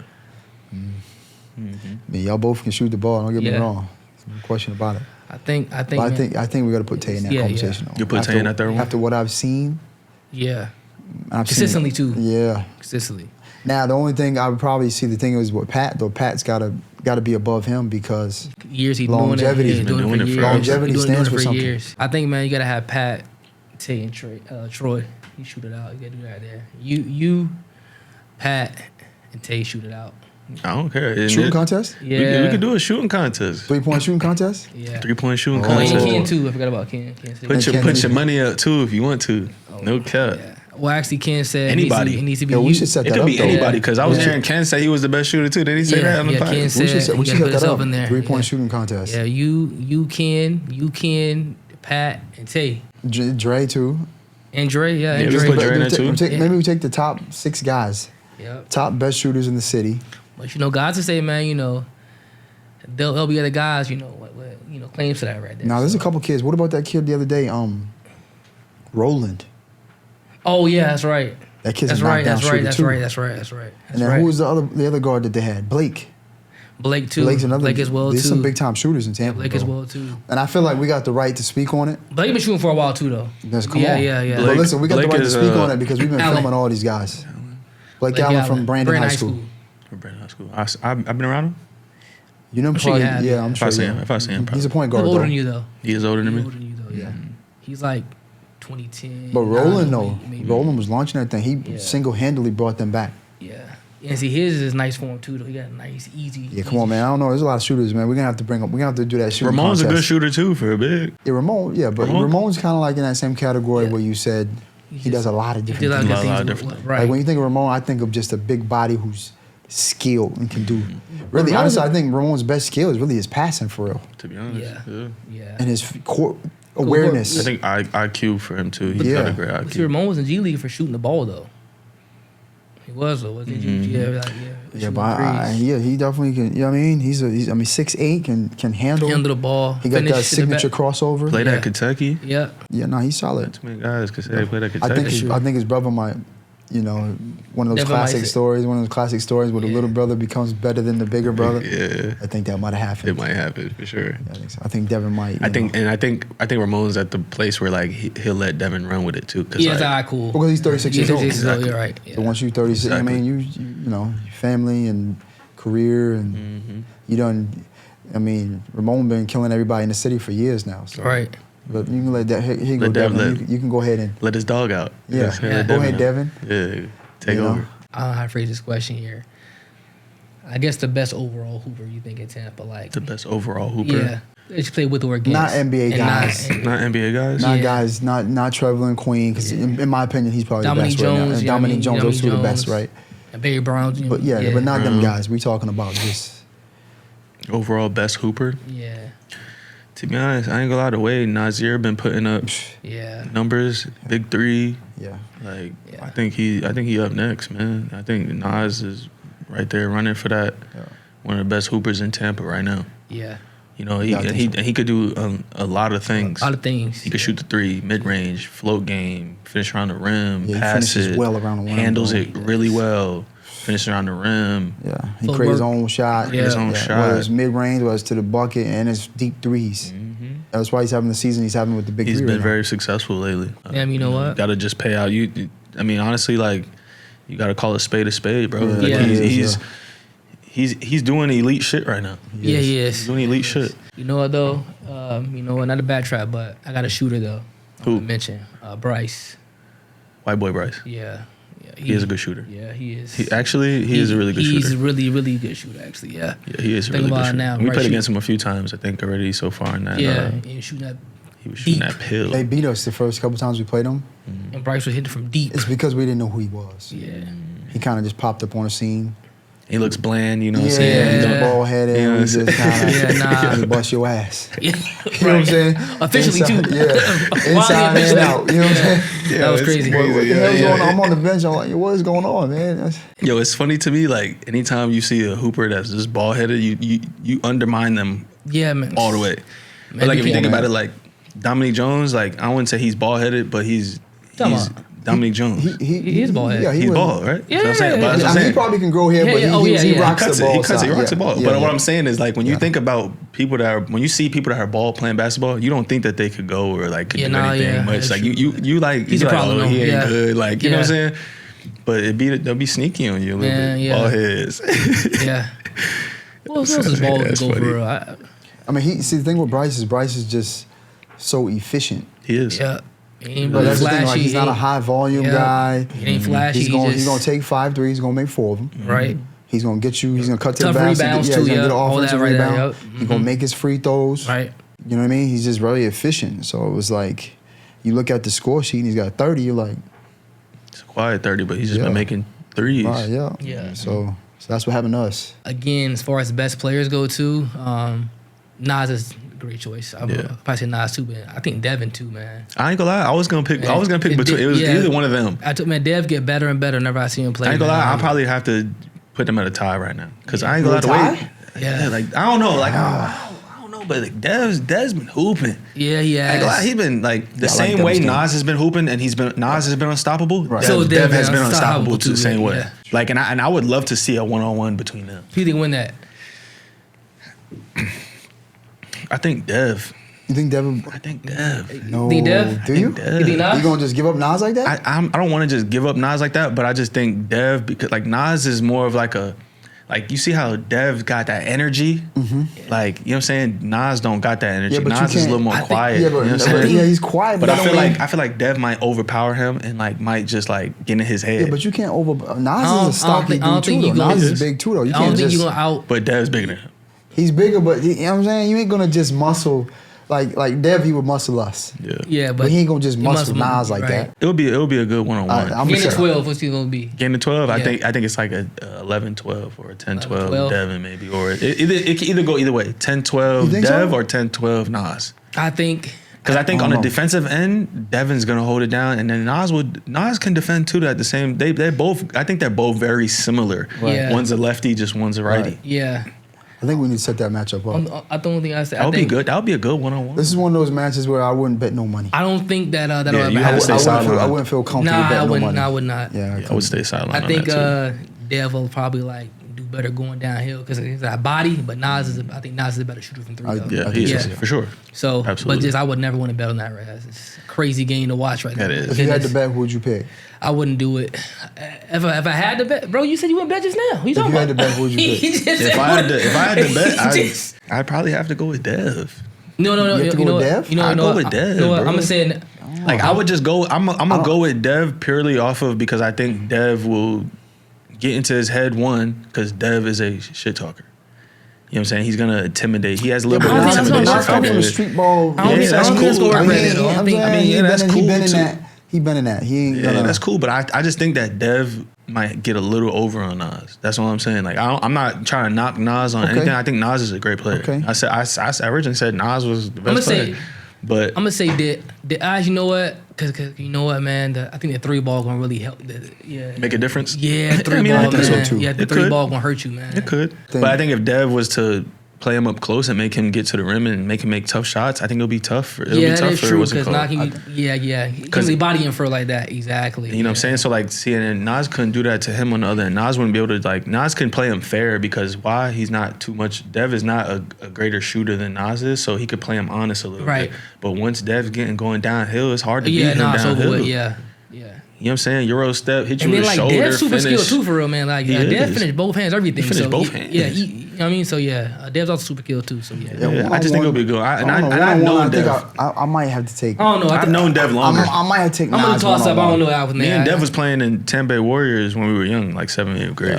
One-on-one, So, I take I Dev. just I mean, I'll probably take You Nas, take but Nas? Dev, I don't know. Dev really, on an open court, man, he just get going and you can't stop him. Yeah. But in a one-on-one setting, but then he can shoot, he got the footwork, he got the paint. I mean, so I don't know. It really, we probably saying Nas just because Nas is big three and he's big right now. I ain't say anybody. No, I mean. You ain't say nobody? You said Nas. I ain't say anybody. I said But you said the three ball. But you said the Nah, three ball might actually make a That's what I difference. said though, but I ain't pick a person though. Yeah, I don't know. Actually, I don't you know. said Nas. I might go Dev. I don't know. Yo. Actually, I'm gonna go Dev. I think I'm gonna go. I think I'm gonna go Dev. I think I'm gonna go Dev. Like, don't get me wrong. I would know. love to see the matchup. Yeah. I wouldn't. Just it because wouldn't- of the size. I wouldn't care who wins, to be honest. But Yeah. if I was to pick, I would think Dev would win. That's probably the only person right now I say, man, go match up against him. That's a great matchup. Yeah. That's a I don't great know. matchup. So like Nas Yeah, I don't know, versus Dre, Nas versus Dre, like Andre Smith. because he's Nah. not big enough. Just That's what I'm saying. So you going with Yeah, Nas on that one, they're right? two different games. Yeah, Two different games. But at the right. same time, both of them could shoot the tray ball. Yeah, but just the size wise would Yeah, be yeah. tough. You know what I'm saying? Like he might just wear him out just Nah, body wise. they in different weight classes. Yes, it's Yeah, tough. they are. Yeah, You can't match them up like that. yeah. Okay, what about Dre versus Pat, something like that. Dre versus Right. Pat? That'd be a similar matchup. I think still Dre or is Frank or something like that. That Frank would and be Dre? Yeah, right. But I'm saying that they're kind of all in the same. They in the same. Yeah, they play the same weight position. Yeah. Because Nas probably all the 200 pounds plus. So you say you go Drake? Listen, I ain't saying a name, bro. You keep on trying to do that to me. So you say, hold on. So you say you go Dev? Listen, bro. Nah, you said you go Dev. I said Dev. Yeah, I gotta think about it. I gotta go Yeah, my dog, Dev. no, bro. You I gotta think you already about said it. the name already, bro. I mean, I said Dev, and I said Nas. Yeah. I like both their games. I like both their They games, both too. my guys. It's not what you said. It's not what you said. So I don't know. It's not what you said. It's not what you said. I But all right. gotta think it through. I don't know. I think, man. I think it's right here, man. I think if Dev kept going downhill, man, he's tough to stop. I think Nas is 3-ball, give him an advantage. But I didn't say who will win though. I think they both have their advantages. And yeah. Dev But- been in that gym though. I see him working out Nah, over at the Dev's- Mac. He he- getting that shot up. I see him there working. Nah, when Dev's like a And he three-point actually shot got a smaller, more improved shot. He probably hit about 3-4 threes against us. Bro, I told you that, bro. I said that. I said, listen, He hit man. about 3-4 threes Dev against get us, better actually. when I see him play. So he's always better and better and better when I see him play. So Yeah, he don't turn over the ball. He get to the bucket. He finishes. Yeah, I mean, yeah, he do it all. But I think Nas just had a 40-point showing. you said Nas. I mean, I don't know. I don't know. I think we gotta set it up. Travis. We'll set it up. I got something else. I think we gotta set it up. That's what we gotta do. Later down, we'll talk about how we I can think we set it gotta up. just set it up. That's what we Because gotta we do. could set that up for sure. Speaking of setting it up, I Yeah, think we should set up the. Yeah. I think we should set up your match. We should set up my rematch. Your Yeah. rematch. My rematch with Draco. Do you still want that, Troy? I rematch him. Yeah, I'm gonna go back and watch I that. rematch it. I mean, Yeah, no, but that was a close game there.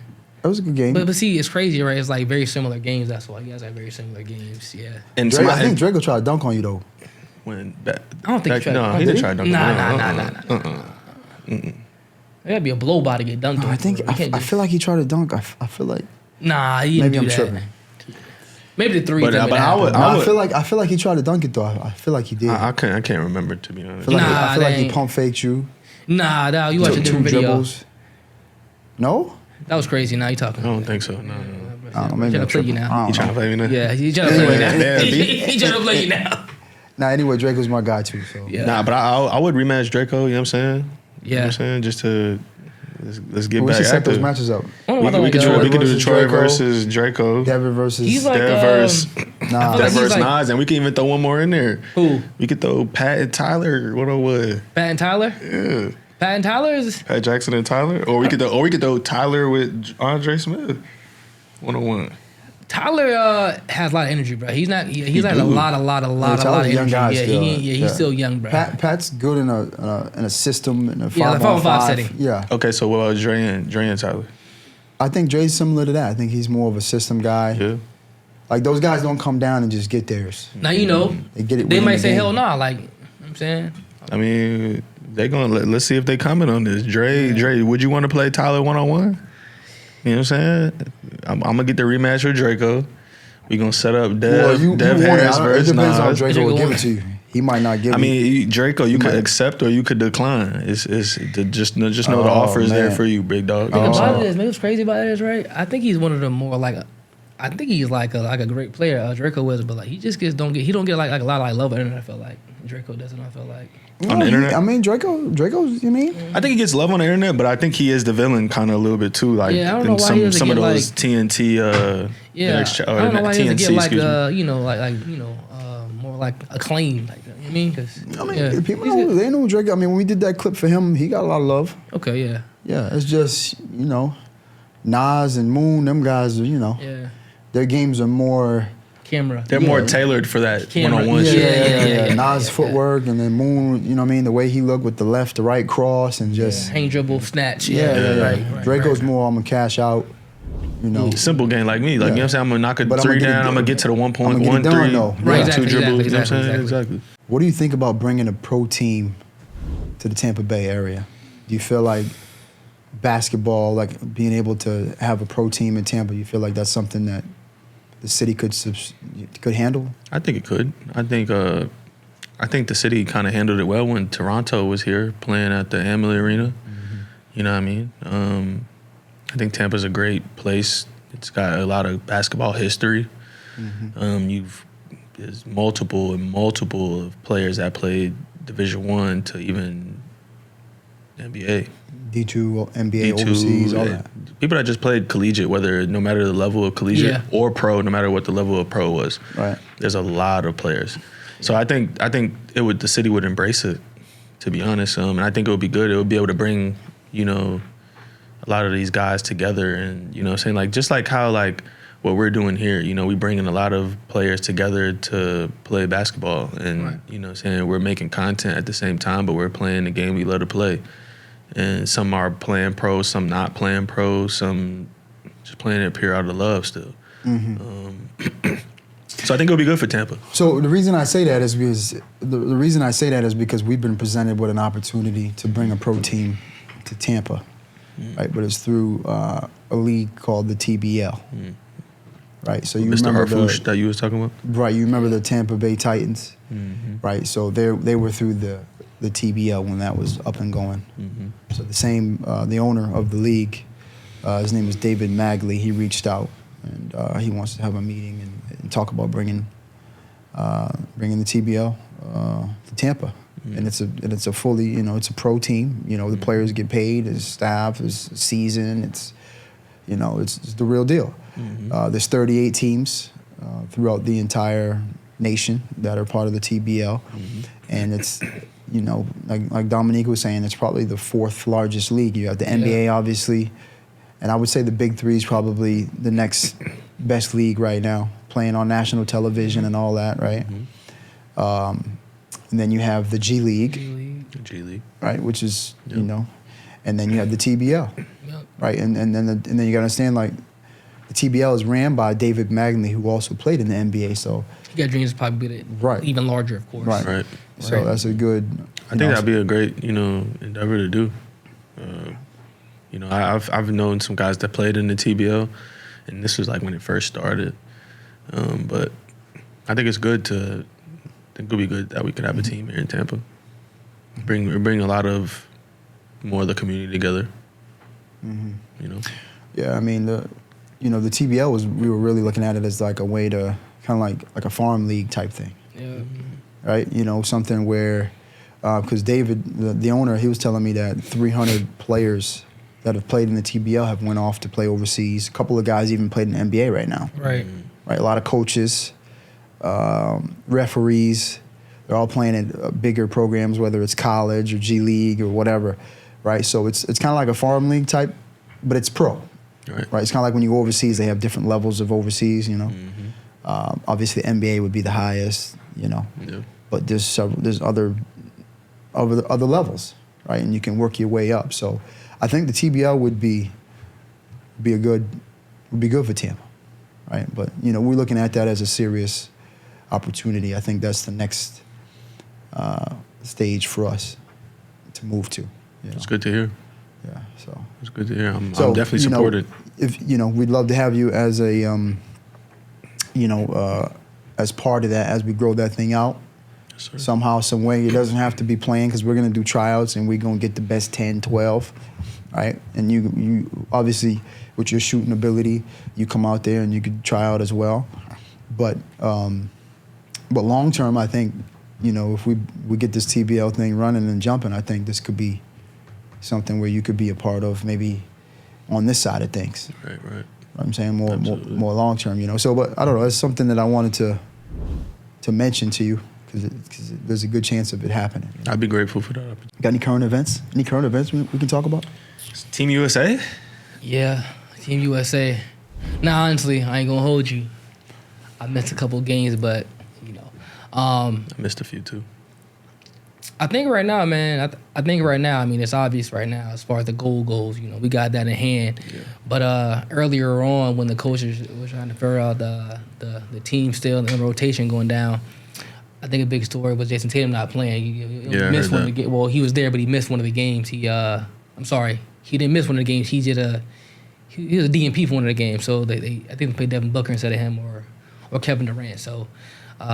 I think that was a big story there. But as far as the Team USA goes, man, I think right now, goals pretty much in tow is going to be in hand, because I think we showed against South Sudan, Germany, and Serbia in the exhibition games. But then on the real games, it was ran Blowouts. through. Yeah, blowouts. Blowouts. So I thought Jokic would, not give us a problem, but nah. Nah, ain't no problem over Nah. Bron's still looking amazing right now, like you said earlier. Like KD looking great too. Listen, man, that's all I'm saying, man. These guys are playing a lot longer and like a lot longer and playing a lot higher level because I think you said Jordan and Kobe. I think Jordan was, he was 20. He was year whatever, 15, 16 wise because he quit for a few years and came back and managed the team for a little bit. So he was like 38 years old, but games wise was like in year 15 or 16. Then Kobe's body had just broke down completely at 38 years old. So I think this new wave of guys playing now, coming up are going to be, I think these guys will play longer probably, I think. I think just with Team USA, like some of those guys, like Jason Tatum wasn't playing. I mean, he just came off of playing and winning a championship. You know what I mean? And obviously you're playing for Team USA. It's a great opportunity. Right. But like, it's like which level is higher, playing in Team USA or what you just did in the NBA, winning a championship? And so, I mean, at some point you got to preserve his body. You know what I mean? Like you can't. I mean, he's young. He's still young. He's 26. So I think him not even playing in Team USA isn't really a big deal. He just came off of winning. What happened there though? Why wasn't he playing? It was coach's decision. He just didn't play. Just coach's decision. Yeah. So something behind the scenes. I mean, probably. I think right now you got starting five is I think it's Anthony Davis, LeBron. I think it's is Devin Booker starting right now? Yeah, I think it's Devin Booker started. And then I can't remember who the fifth person was now. Not, but basically though, it wasn't Tatum. Now we starting now, and I think it was just kind of. Maybe they were trying to mix the lineups. Yeah, they probably was something behind the scenes. And like he wasn't starting, and it was just. I'm sorry, he didn't start. He didn't play at all. It wasn't that he didn't start. He didn't play at all. Yeah, there's something going on. But I say this right here though, right? I think like regular season type thing goes right. Like regular season, 82 games. I don't think that LeBron is better than Tatum for those 82 games. But I think in a 15 game type setting, I think LeBron's still the best player in the world. Yeah. You know what I mean? Like give me 10 games, highest all out you can go. I think LeBron give you that and still be the most dominant player on the court, which he has been for real. I agree. You know what I mean? And you can't take stuff away from LeBron. I mean, right. LeBron is probably one of the greatest of our era.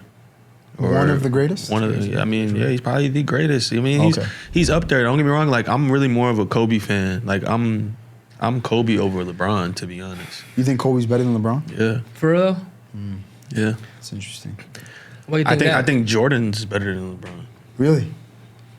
Like, and I know the young guys is gonna be opposed to this. What was the thing the example that you give? Kobe. I mean, basketball is the only sport. Yeah, well, like basketball is the only sport ever in life, right? Where they were with the eras that guys don't get better. So in track, guys got faster. You can look at the time and say, all right, in the 1960s and 70s and 80s or whatever, like 90s, guys were running, 10s or whatever, 10-1s. Now guys are running 9-6s, 9-7s. 9-7, you might not win the Olympics for real. You know what I mean? Right.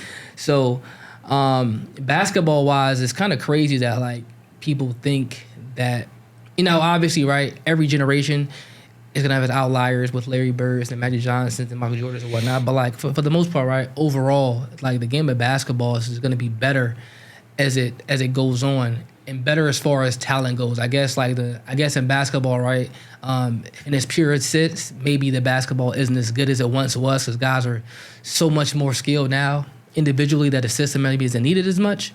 But as far as like players goes, man, it's worlds different, man. It's not even comparable anymore. The players are better. Yeah, it's like that's the difference. It's like they're comparable. Yeah. Guys are the players are better. But though, I just right. Why is Kobe better than LeBron? Why is Kobe better than LeBron? Yeah. Like it. Shot it better than Your LeBron. opinion. He shot it better than LeBron. Does he? Jump shooter wise, right? Yeah, Does he? I think he shoots it better than LeBron. Okay, cool. We'll give you that. You don't agree that Kobe shoots it better than LeBron, or Kobe shot it better than LeBron? I mean, LeBron right now I think he's one of the best shooters in the league. He got to be now. Nah, He's not that. He ain't that. Let's look it up. Now, but look, numbers-wise, right, LeBron's always shot for his career. I think from 2 feet and better every single year. You know what I'm saying? Yeah. So as far as like efficiency goes, LeBron's been super efficient his whole career. Kobe was never close as efficient as LeBron was. So like shooting the basketball, like mid-range and 3-ball, all right, cool. I think Kobe shot the ball better from maybe mid-range, but like 3-point percentage overall for career, I think LeBron's is higher than shit is. It is? Yeah, I think it is. And you know where I think that might be from? Is the game changing? LeBron passes up a lot of shots. Kobe not passing. Yeah, so Kobe will take more of those shots, and sometimes Kobe, like more of not, Kobe would make those shots that LeBron ain't willing to take. So and obviously he's gonna miss some of those, but LeBron will pass up a shot that he's supposed to shoot. You know what I'm saying? Like, but he's passing it to somebody else. He's passing it for a better shot though. I mean, not necessarily. Yeah, not necessarily all the time though. Like, bro, you're supposed to be that guy. You the one that wants to go ahead and take those shots. But he's that guy. But that's hero basketball. When you're averaging 30, you are that guy. Yeah. You are that guy. You are that guy. But why are you not the guy to close it out? You could be the guy to get 30, but you can't be the guy to take the. I'm argue that he just closed it out with the best of them. I mean, how many game-winning shots has this man had? He has hit a lot of game-winning shots. How many go-ahead buckets has this man had? Mm-hmm. And then I want to go back to the 3-point, the shooting. Mm-hmm. Like I want to see Kobe's 3-point percentage. And line it up against LeBron's 3-point percentage. No, it's lower. LeBron's is higher than Kobe's is from 3 for sure. Not even, Okay, so isn't that a part of determining who's a better shooter? Is 3-point percentage? Isn't that one of the ways they determine who's the best shooters? How many years did Kobe play in the NBA? So you just told me that LeBron had a better 3-point shooter than Kobe. How many years did Kobe play in the NBA? 18? And how many has LeBron been playing for? 20. He's gonna have more stuff. No. You know what I'm saying? I'm just saying, like he has more time in playing. Kobe, yeah, but if you do it 18, just subtract. Okay, but I don't think it was at 18. At 18 was it? So like remember, right? I think LeBron worst shooting ever. I think from the field is like 45%. That's like Kobe's best. It's 45%. From the field. Yeah. So like Bron was much more efficient just because he got to the basket much more. He shoots closer to the basket. Right. He does. So. And then but the last 5 or 6 years, he's been shooting a lot of threes, and he shoots them at a high clip. Yeah, I think he's like 35%. I mean, I'm not gonna take away from Bron. Bron is one of the greatest of all time. One of the greatest of all time. No, he is. I can't really give him that, bro. He's definitely better than Kobe. Listen. He's definitely better than Kobe. Michael Jordan has never lost a championship, a NBA Finals. Right. You're a true winner. He lost in the playoffs though, so you lose in the playoffs, but every time you get to the finals, he ain't never lost. I have a question for you though. So that's what matters the most. Yeah, when you get to the finals. I mean, losing in the playoffs is like, all right, we get back to it next year. But you in the finals, yeah, you but like, Michael wasn't playing against nobody though. How? Who was he playing against? He was playing against guys. I was like that. He playing against, bro. Michael wasn't playing against nobody. He wasn't playing against nobody. Like, who you saying is a nobody that he was playing against? John Stockton and Karl Malone. That's crazy a little bit. Magic Johnson. He wasn't playing against nobody, man. Magic Johnson. Larry Bird. Karl Malone. Come on, man. I got a question for you though. I'm just saying. Keep Elijah on. Playing against nobody. Do you kill LeBron for losing against the Mavericks and that was that like 09 series? Say that one more time. Do you like kill LeBron for like losing that series against the Mavericks in like 08, 09? Dominique Jones beat him. Dominique Jones got a ring off LeBron.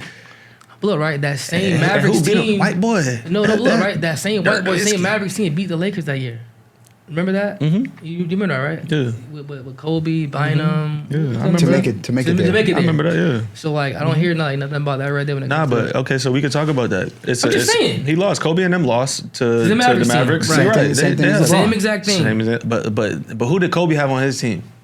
They had just won the finals twice in a row before that, though. I say, but what I'm saying is, who Kobe had on his team? Paul Gasol. Andrew Bynum. Right. I think Lamar Odom was still there. Right. Champions. But that team had just won. NBA champions, but though. Kobe made them champions, right? Hey, yo. Listen. But they had just won the finals the year before that, though, what I'm saying is, though, he had Dwayne Wade. Is better than any other player that was on Kobe's team under Kobe. Dwayne Wade was the second best. Dwayne Wade would be the second best player on that Lakers team. That's why they went and won 3 after that. That's what I'm saying. They had to team up, just like how. No. You know the first year. Hold on, bro. You know how this first year. You know how this first year. It takes a little bit of time to get the chemistry down. Of course. That happened to y'all boys. Of course. With TFPB. Of course. Same thing. we stacked the team up and y'all just couldn't figure it out, you know? We couldn't, yeah.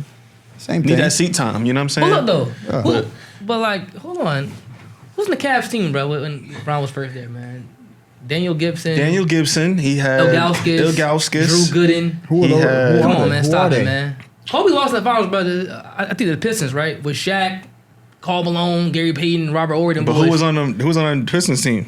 Bron beat the boys. Remember that, right? I'm just saying, but who's on the Pistons team? Chauncey Billups, Tayshaun Prince, Ben Wallace. Rip Hamilton. Rip Hamilton. So, wait, hold on. Are you saying that Pistons team was better than that Lakers team, though? With Shaq? When has LeBron ever been to the finals, right? And I mean, I guess they were better because they won. And but hold on. When has LeBron, right, ever been to the finals, right, and had a guy average 38 and 16? Never, ever in life. Mm-hmm. If Bron had a prime Shaq, oh my goodness, what? Shaq averaged 38 and 16? Bro, yeah. Bron had a prime Dwight Howard, though. Man, stop it, man. Who's Dwight Howard? Wait. You don't know who Dwight Howard is? Wait a minute. Was Dwight Howard not one of the best bigs that ever played the game? Prime of the Lakers is crazy. Come on, stop. I'm just saying, but is Dwight Howard? Yeah, no, but when we talking about he added Dwight back to his team. Yeah, I know, yeah, but like, and they won a chip together. Yeah, but Shaq and Howard aren't really comparable. So I'm saying you can't say who is Dwight though if Dwight didn't win a chip with him in the beginning. I'm just saying Dwight don't don't belong in this conversation. Yeah, come on. That's all I'm saying. I'm not saying he's a bad player. I'm just saying in this conversation he ain't got no business here. Atop that, right? Kobe didn't win Finals MVP like twice. He won. I'm sorry, he was Kobe MVP, wasn't he? Mm-hmm. Bron would never do. Come on, man, stop it, man. But 38 and 16 in the finals is crazy. It is. That's really insane for real. So that's insane. But what's more insane? Getting that numbers, or every time you go to the finals, you don't lose? All right, cool. All right, listen, you Jordan. All right, well, you that's good. Cool. All right, cool. But which one would you want? Would you want the 30? Would you want the stats, or would you want the win? Right, but then my whole thing is no. I'm saying Shaq went to the finals and Kobe averaged that. He did. You're right. So I can't say Kobe was. So listen, LeBron first year of an NBA, that nigga on this team. Mm-hmm. Kobe's out here, man, doing some other bullshit. Learning the game for real. Yeah. Eddie Jones. Yeah, come on, man. He's playing behind Eddie Jones. You know that. Come on, stop it. Right. Eddie Jones could never do that. I feel like LeBron's road to championships was far more difficult than Michael's. That's just my opinion. Yeah, I guess you could say that. It's valid opinion. I'm gonna say, man, he beat the A's of Magic Johnson, man. You know what I'm saying? The Utah Jazz. He did that. Jazz is tough a little bit though. But you gotta think about it, like. Yeah, but LeBron, ain't nobody on that team stopping LeBron. Nah, but I don't know them. If you take LeBron, right, you put him in that same era. Yeah. Ain't nobody gonna be able to stop that man. I'm saying, but they still had big. He still got to see trees down there. Who? Wilt Chamberlain. Who's that? Chamberlain ain't playing there. What are you talking about? Chamberlain's way before that. You talking about Michael Jordan? Nah, he's not. He's already gone. He was gone with Michael Jordan. Wasn't there? I think he's already gone already. Or like if he was there, he wasn't a factor no more. He wasn't a factor no more. Like, he was still there. Like he was losing to the Pistons. I mean the Celtics, whatever. And I get it because it's Larry Bird, Kevin McHale, and them guys. I get it. But speaking of LeBron, yeah, his son's in the NBA right now. What's your take on that? You think that they rushed Bronny's process and drafted him too quick, or you think he's going to be okay in the NBA? I think he's going to be okay. I think 50-50. Like they might have rushed him a little bit, but at the same time, I think he's well trained enough to probably compete in the NBA. You know what I'm saying? His dad is, according to you guys, is the best player according of all time. To us. You trying to sit here and act like LeBron ain't ready yet? I'll give you Jordan 1, but I ain't giving you Kobe. You don't gotta give me Kobe, but I'm just saying. I can't even give you Jordan 1. You really can't give Jordan? Nah, I can't do it. He's undefeated in the finals. Yeah, but that's the only thing he got. And the only thing LeBron's LeBron better got than him is than any other thing. But and he still got 3-4 rings. And Michael ain't played against nobody. Yeah, bro, LeBron got a bubble ring too. That don't count, bro. How we gonna count the bubble ring? We're talking about Bronny, man, but so that's crazy short a little bit, man. Anyway, so yeah, Bronny. I think Bronny might have got rushed a little bit, but at the same time, I think he's well equipped when it comes to his skill set. I mean, he's got the athleticism. That's crazy. He could shoot the ball pretty well. Pause. He's well equipped. Well, that's what he's talking about. What is that? Anyway, you stopped me for that. No, I didn't stop you. You stopped yourself. But go ahead. So I can't say well No, Troy, what you want to say, man? It's better that was better than what Byron said. He give it all to you. Yeah, no, yeah. What was I saying? Byron said he could give it to you. Something like he that. said give it to you inside, outside. No, Something like that. That would sound crazy. He'll give it to you all day or something. All day like long. that. He said, give it to you all day. That wasn't bad, Troy. I mean, actually, no, yeah. You stretched it a little right there. That was crazy. That's crazy too. That was hilarious. Yeah, but Troy, like, so what you think? Is Bron son? I think Bronnie, man. I think Bronnie has the ability. I think Bronnie has the ability athletically, man, because he is a super athlete, man. I think his dad is LeBron. And I think if Bronnie can find his shooting ability back again, I think he'll be fine. Cause I think Bronnie can defend at a high level. He is much shorter than I thought he was. I thought he was like 6'3", 6'4". He's shorter now, right? Yeah, I think he's like 6'1" for real. Yeah, he don't look that So tall. You think he's gonna be G League or he's gonna play in the NBA? Bron, I don't think Bron will allow him. I don't think Bron will allow him to play in the G League. Because then Bron will threaten them probably to leave and not play. Like, too, right? If Bronny go to the G League, right, and go out there and get cooked, his confidence gonna be shook a little bit. So super shook, and he's gonna get cooked. Yeah, exactly. He's like thinking about it. People gonna go at after him for sure. So like, if he was cooking in the NBA, all right, it happens. Right. But G League, you cooked out there, bro. You might, that hang it up. That hurts a little bit. Yeah. So if Bronny can find a shooting ability again, man, and just play defense, and I think Bronny is a very high. I think Bronny is a very high IQ player too. But I think for him, man, his he tick's gonna finished be the summer shooting. league pretty good. I think he was averaging 12 or 13 points a game the last 3-4 games. Yeah, of summer league, something like that, right? But those same looks he was shooting in the game, he won't get those. He won't get those chances or those looks to shoot those ever again. So you better go to the corner shooting. If he's on LeBron's team, LeBron's going to attract. Yeah, but Bronny better not be that shooting. Now, are you crazy? Bronny came out court time to transition, just pulled it like in the mid range. I was like, whoa, hold on now. Relax. I don't know. I just think Bron. I don't think Bron's making a mistake. I think he's definitely trying to, bring Bronny up under his wing and then let him fly eventually. Because who's to say that LeBron? You never know. Bron might end up hanging it up, and then let's say Lakers trade Bronny and he goes somewhere else, and now he can create his own legacy without his dad. On his own, and he can reach all the accolades that whatever goals and achievements he wants to achieve versus it just being under his dad. And I was like, oh, well, he only did that because his dad. Like, people are already saying that, oh, he's in the league already because his dad. I mean, that's true a little bit. Yeah, I mean, it is true. I'm not going to lie. That's true. Yeah, but at the same time, I mean, there's other guys that played in the NBA that sons are playing in the NBA. Gary Payton's son was playing in the G League a little bit and played with the Warriors. Tim Hardaway's son. Tim Hardaway's son. Klay Thompson, Steph Curry's. There's a lot of guys. Yeah. Well, you know what I mean? Well, hold on. So Steph Curry would like that. So it's like you can't say Steph Curry. But his dad. But Steph Curry's dad played in the league. Yeah, but like he got there like of his own doings. Right. You know what I mean? So that's true. Bronny. Yeah, you're right. Steph did. Yeah. So Bronny didn't really get there on his own doings. It wasn't like Steph's dad plugged him really. Yeah, and, he probably had some connections. Nah, but Curry did. You get what he's saying. He did most of his stuff to get there on his own. Yeah. Right. Exactly. But Bronny. I get what you're saying. Yeah. Bro, I was like, yeah. Come on. Yeah. No, I agree with you. You basically just missed the whole NIL.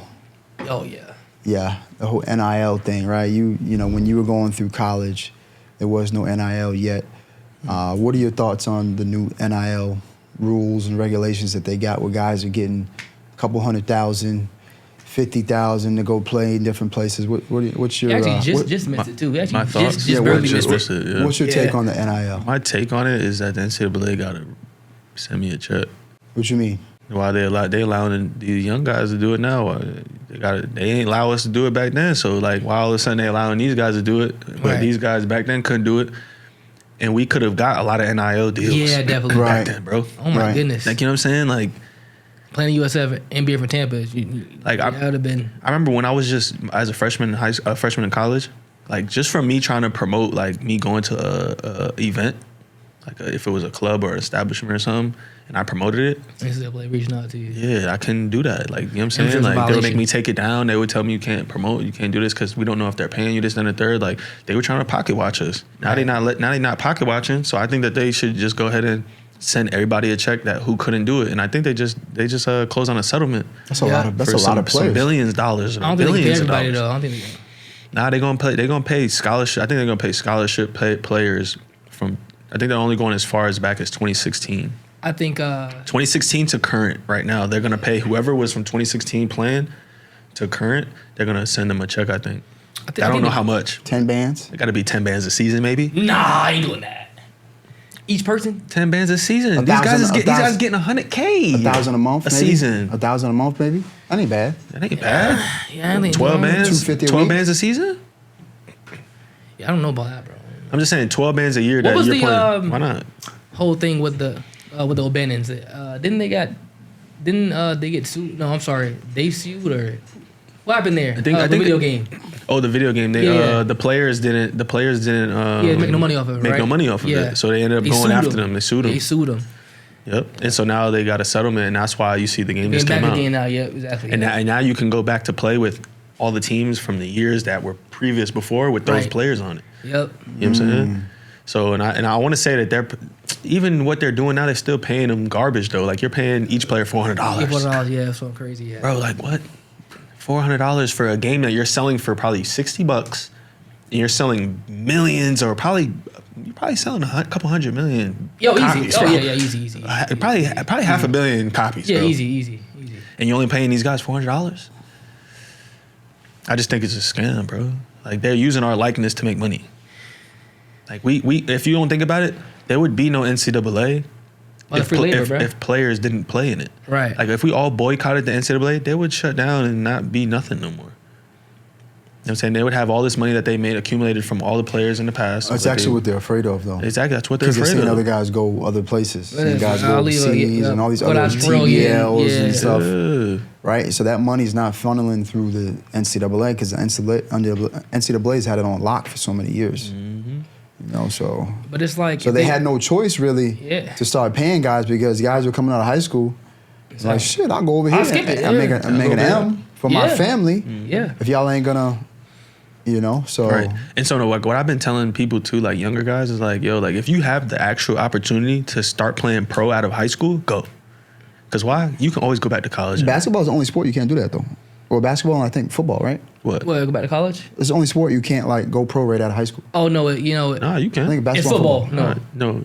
It's basketball and football, right? I think basketball you year, can. I think. No, you can. Oh, you might like you can come out of high NBA. school and go overseas. Yeah, I know, but not NBA. Yeah. I'm saying you can't just go to the NBA. Nah, football. Football, no. you can't just go to the It's NFL. I think it's 3 years actually. You gotta wait 3 years. But what about baseball and some of these other things? You can go baseball? right They straight to draft you immediately from high school. Go to the Yeah, farm they do. Come on, team. man. What about hockey? But Same way, right? Same thing. You just go right straight out of high school. Actually, you know what's crazy, right? In baseball, right? They'll draft you and then still put you in the farm league or whatever. No, still allow you to. No, I think they'll draft you, right? And still actually keep you in college, don't they? Yeah. Minor league, they'll Why let do you play a think minor they league do team and that? still play Why do you in think college. they do that only for basketball and NFL? Why do you think they have those Because rules? I feel like those guys are Money makers. They're money makers. Yeah. Like, you know what I'm saying? Don't get me wrong. Every sport has its audience and the demand for that sport. But I feel like basketball and like football, yeah, but like baseball, people baseball ain't that no more, man. I think now it's football and basketball and soccer. Like baseball ain't baseball I is feel like soccer's been making a comeback too, though. Bro, listen, man. I think the bro. Rays been in Tampa for 40,000 years, bro. I think I've been to one Rays game ever. You know why though? It's because all the way in the same because heat. And it's baseball too, bro. It's hot. Nah, but them games are. You know, when the Red Sox come and the Yankees come. Why though? Yankees and Red Sox, because those are like those are northern teams. Yeah, that's true. But the baseball, that's you're not true. watching. But also, if it was in Tampa, it's not even in Tampa, bro. They're called Tampa Rays. Tampa Bay Rays. You can't get across the bridge, bro. It takes forever to get out there. Whoever decided to do that makes zero sense. Why would you have a Tampa Bay name of a company? Having the St. Pete, a sport, Tampa, and it's not even Tampa. There's no people over there. It's in St. Pete. Yeah. And it's all old heads that it's in St. Pete. Yeah. So we got. I mean, it's been a good conversation. I mean, we can go for another hour if we wanted to, right? But we got to wrap this thing up. So I just want to give you an opportunity for any final thoughts. Maybe you could, let the people know about Top Tier Exotics. Yeah. Just anything like that. Yeah, if you guys want to reach me, my Instagram handle is Troy Holston Jr. My business page for Top Tier Exotics is Top Tier Exotics _. If you guys need a car, you want to rent a Lamborghini for a special occasion, or Ferrari or Rolls Royce for weddings, for birthdays, to proms, Just to even gain that experience of driving in a Lamborghini or Ferrari or any exotic car, hit me up, and then I'll get you guys situated. Also, I wanted to speak about my Discord. So I have a Discord where I trade stock options, and I have maybe like 160 something members in my Discord right now. The premium, where it's a subscription, you pay $200 a month, but I have guys in there making $15,000 in 2 weeks trading. Wow. That $200 you're paying you'll make that back maybe the first day or two. Wow. You know what I'm saying? So I that's kind of what I've also been doing as well. I mean, I started that honestly when I was at Morgan State. So I trade stock options, and it's just basically like calls and puts, basically playing for the stock to either go up or go down, and you can make money both ways. And it's passive. It's from your phone. You can do it from a laptop, computer, iPad. You can do it on the go as long as you got Wi-Fi. You can make numerous gains, and it could be an outlet of income for you aside from what you're doing already. If you have a 9-to-5, or it's just something additional. And if you guys ever want to learn about stocks, hit me up.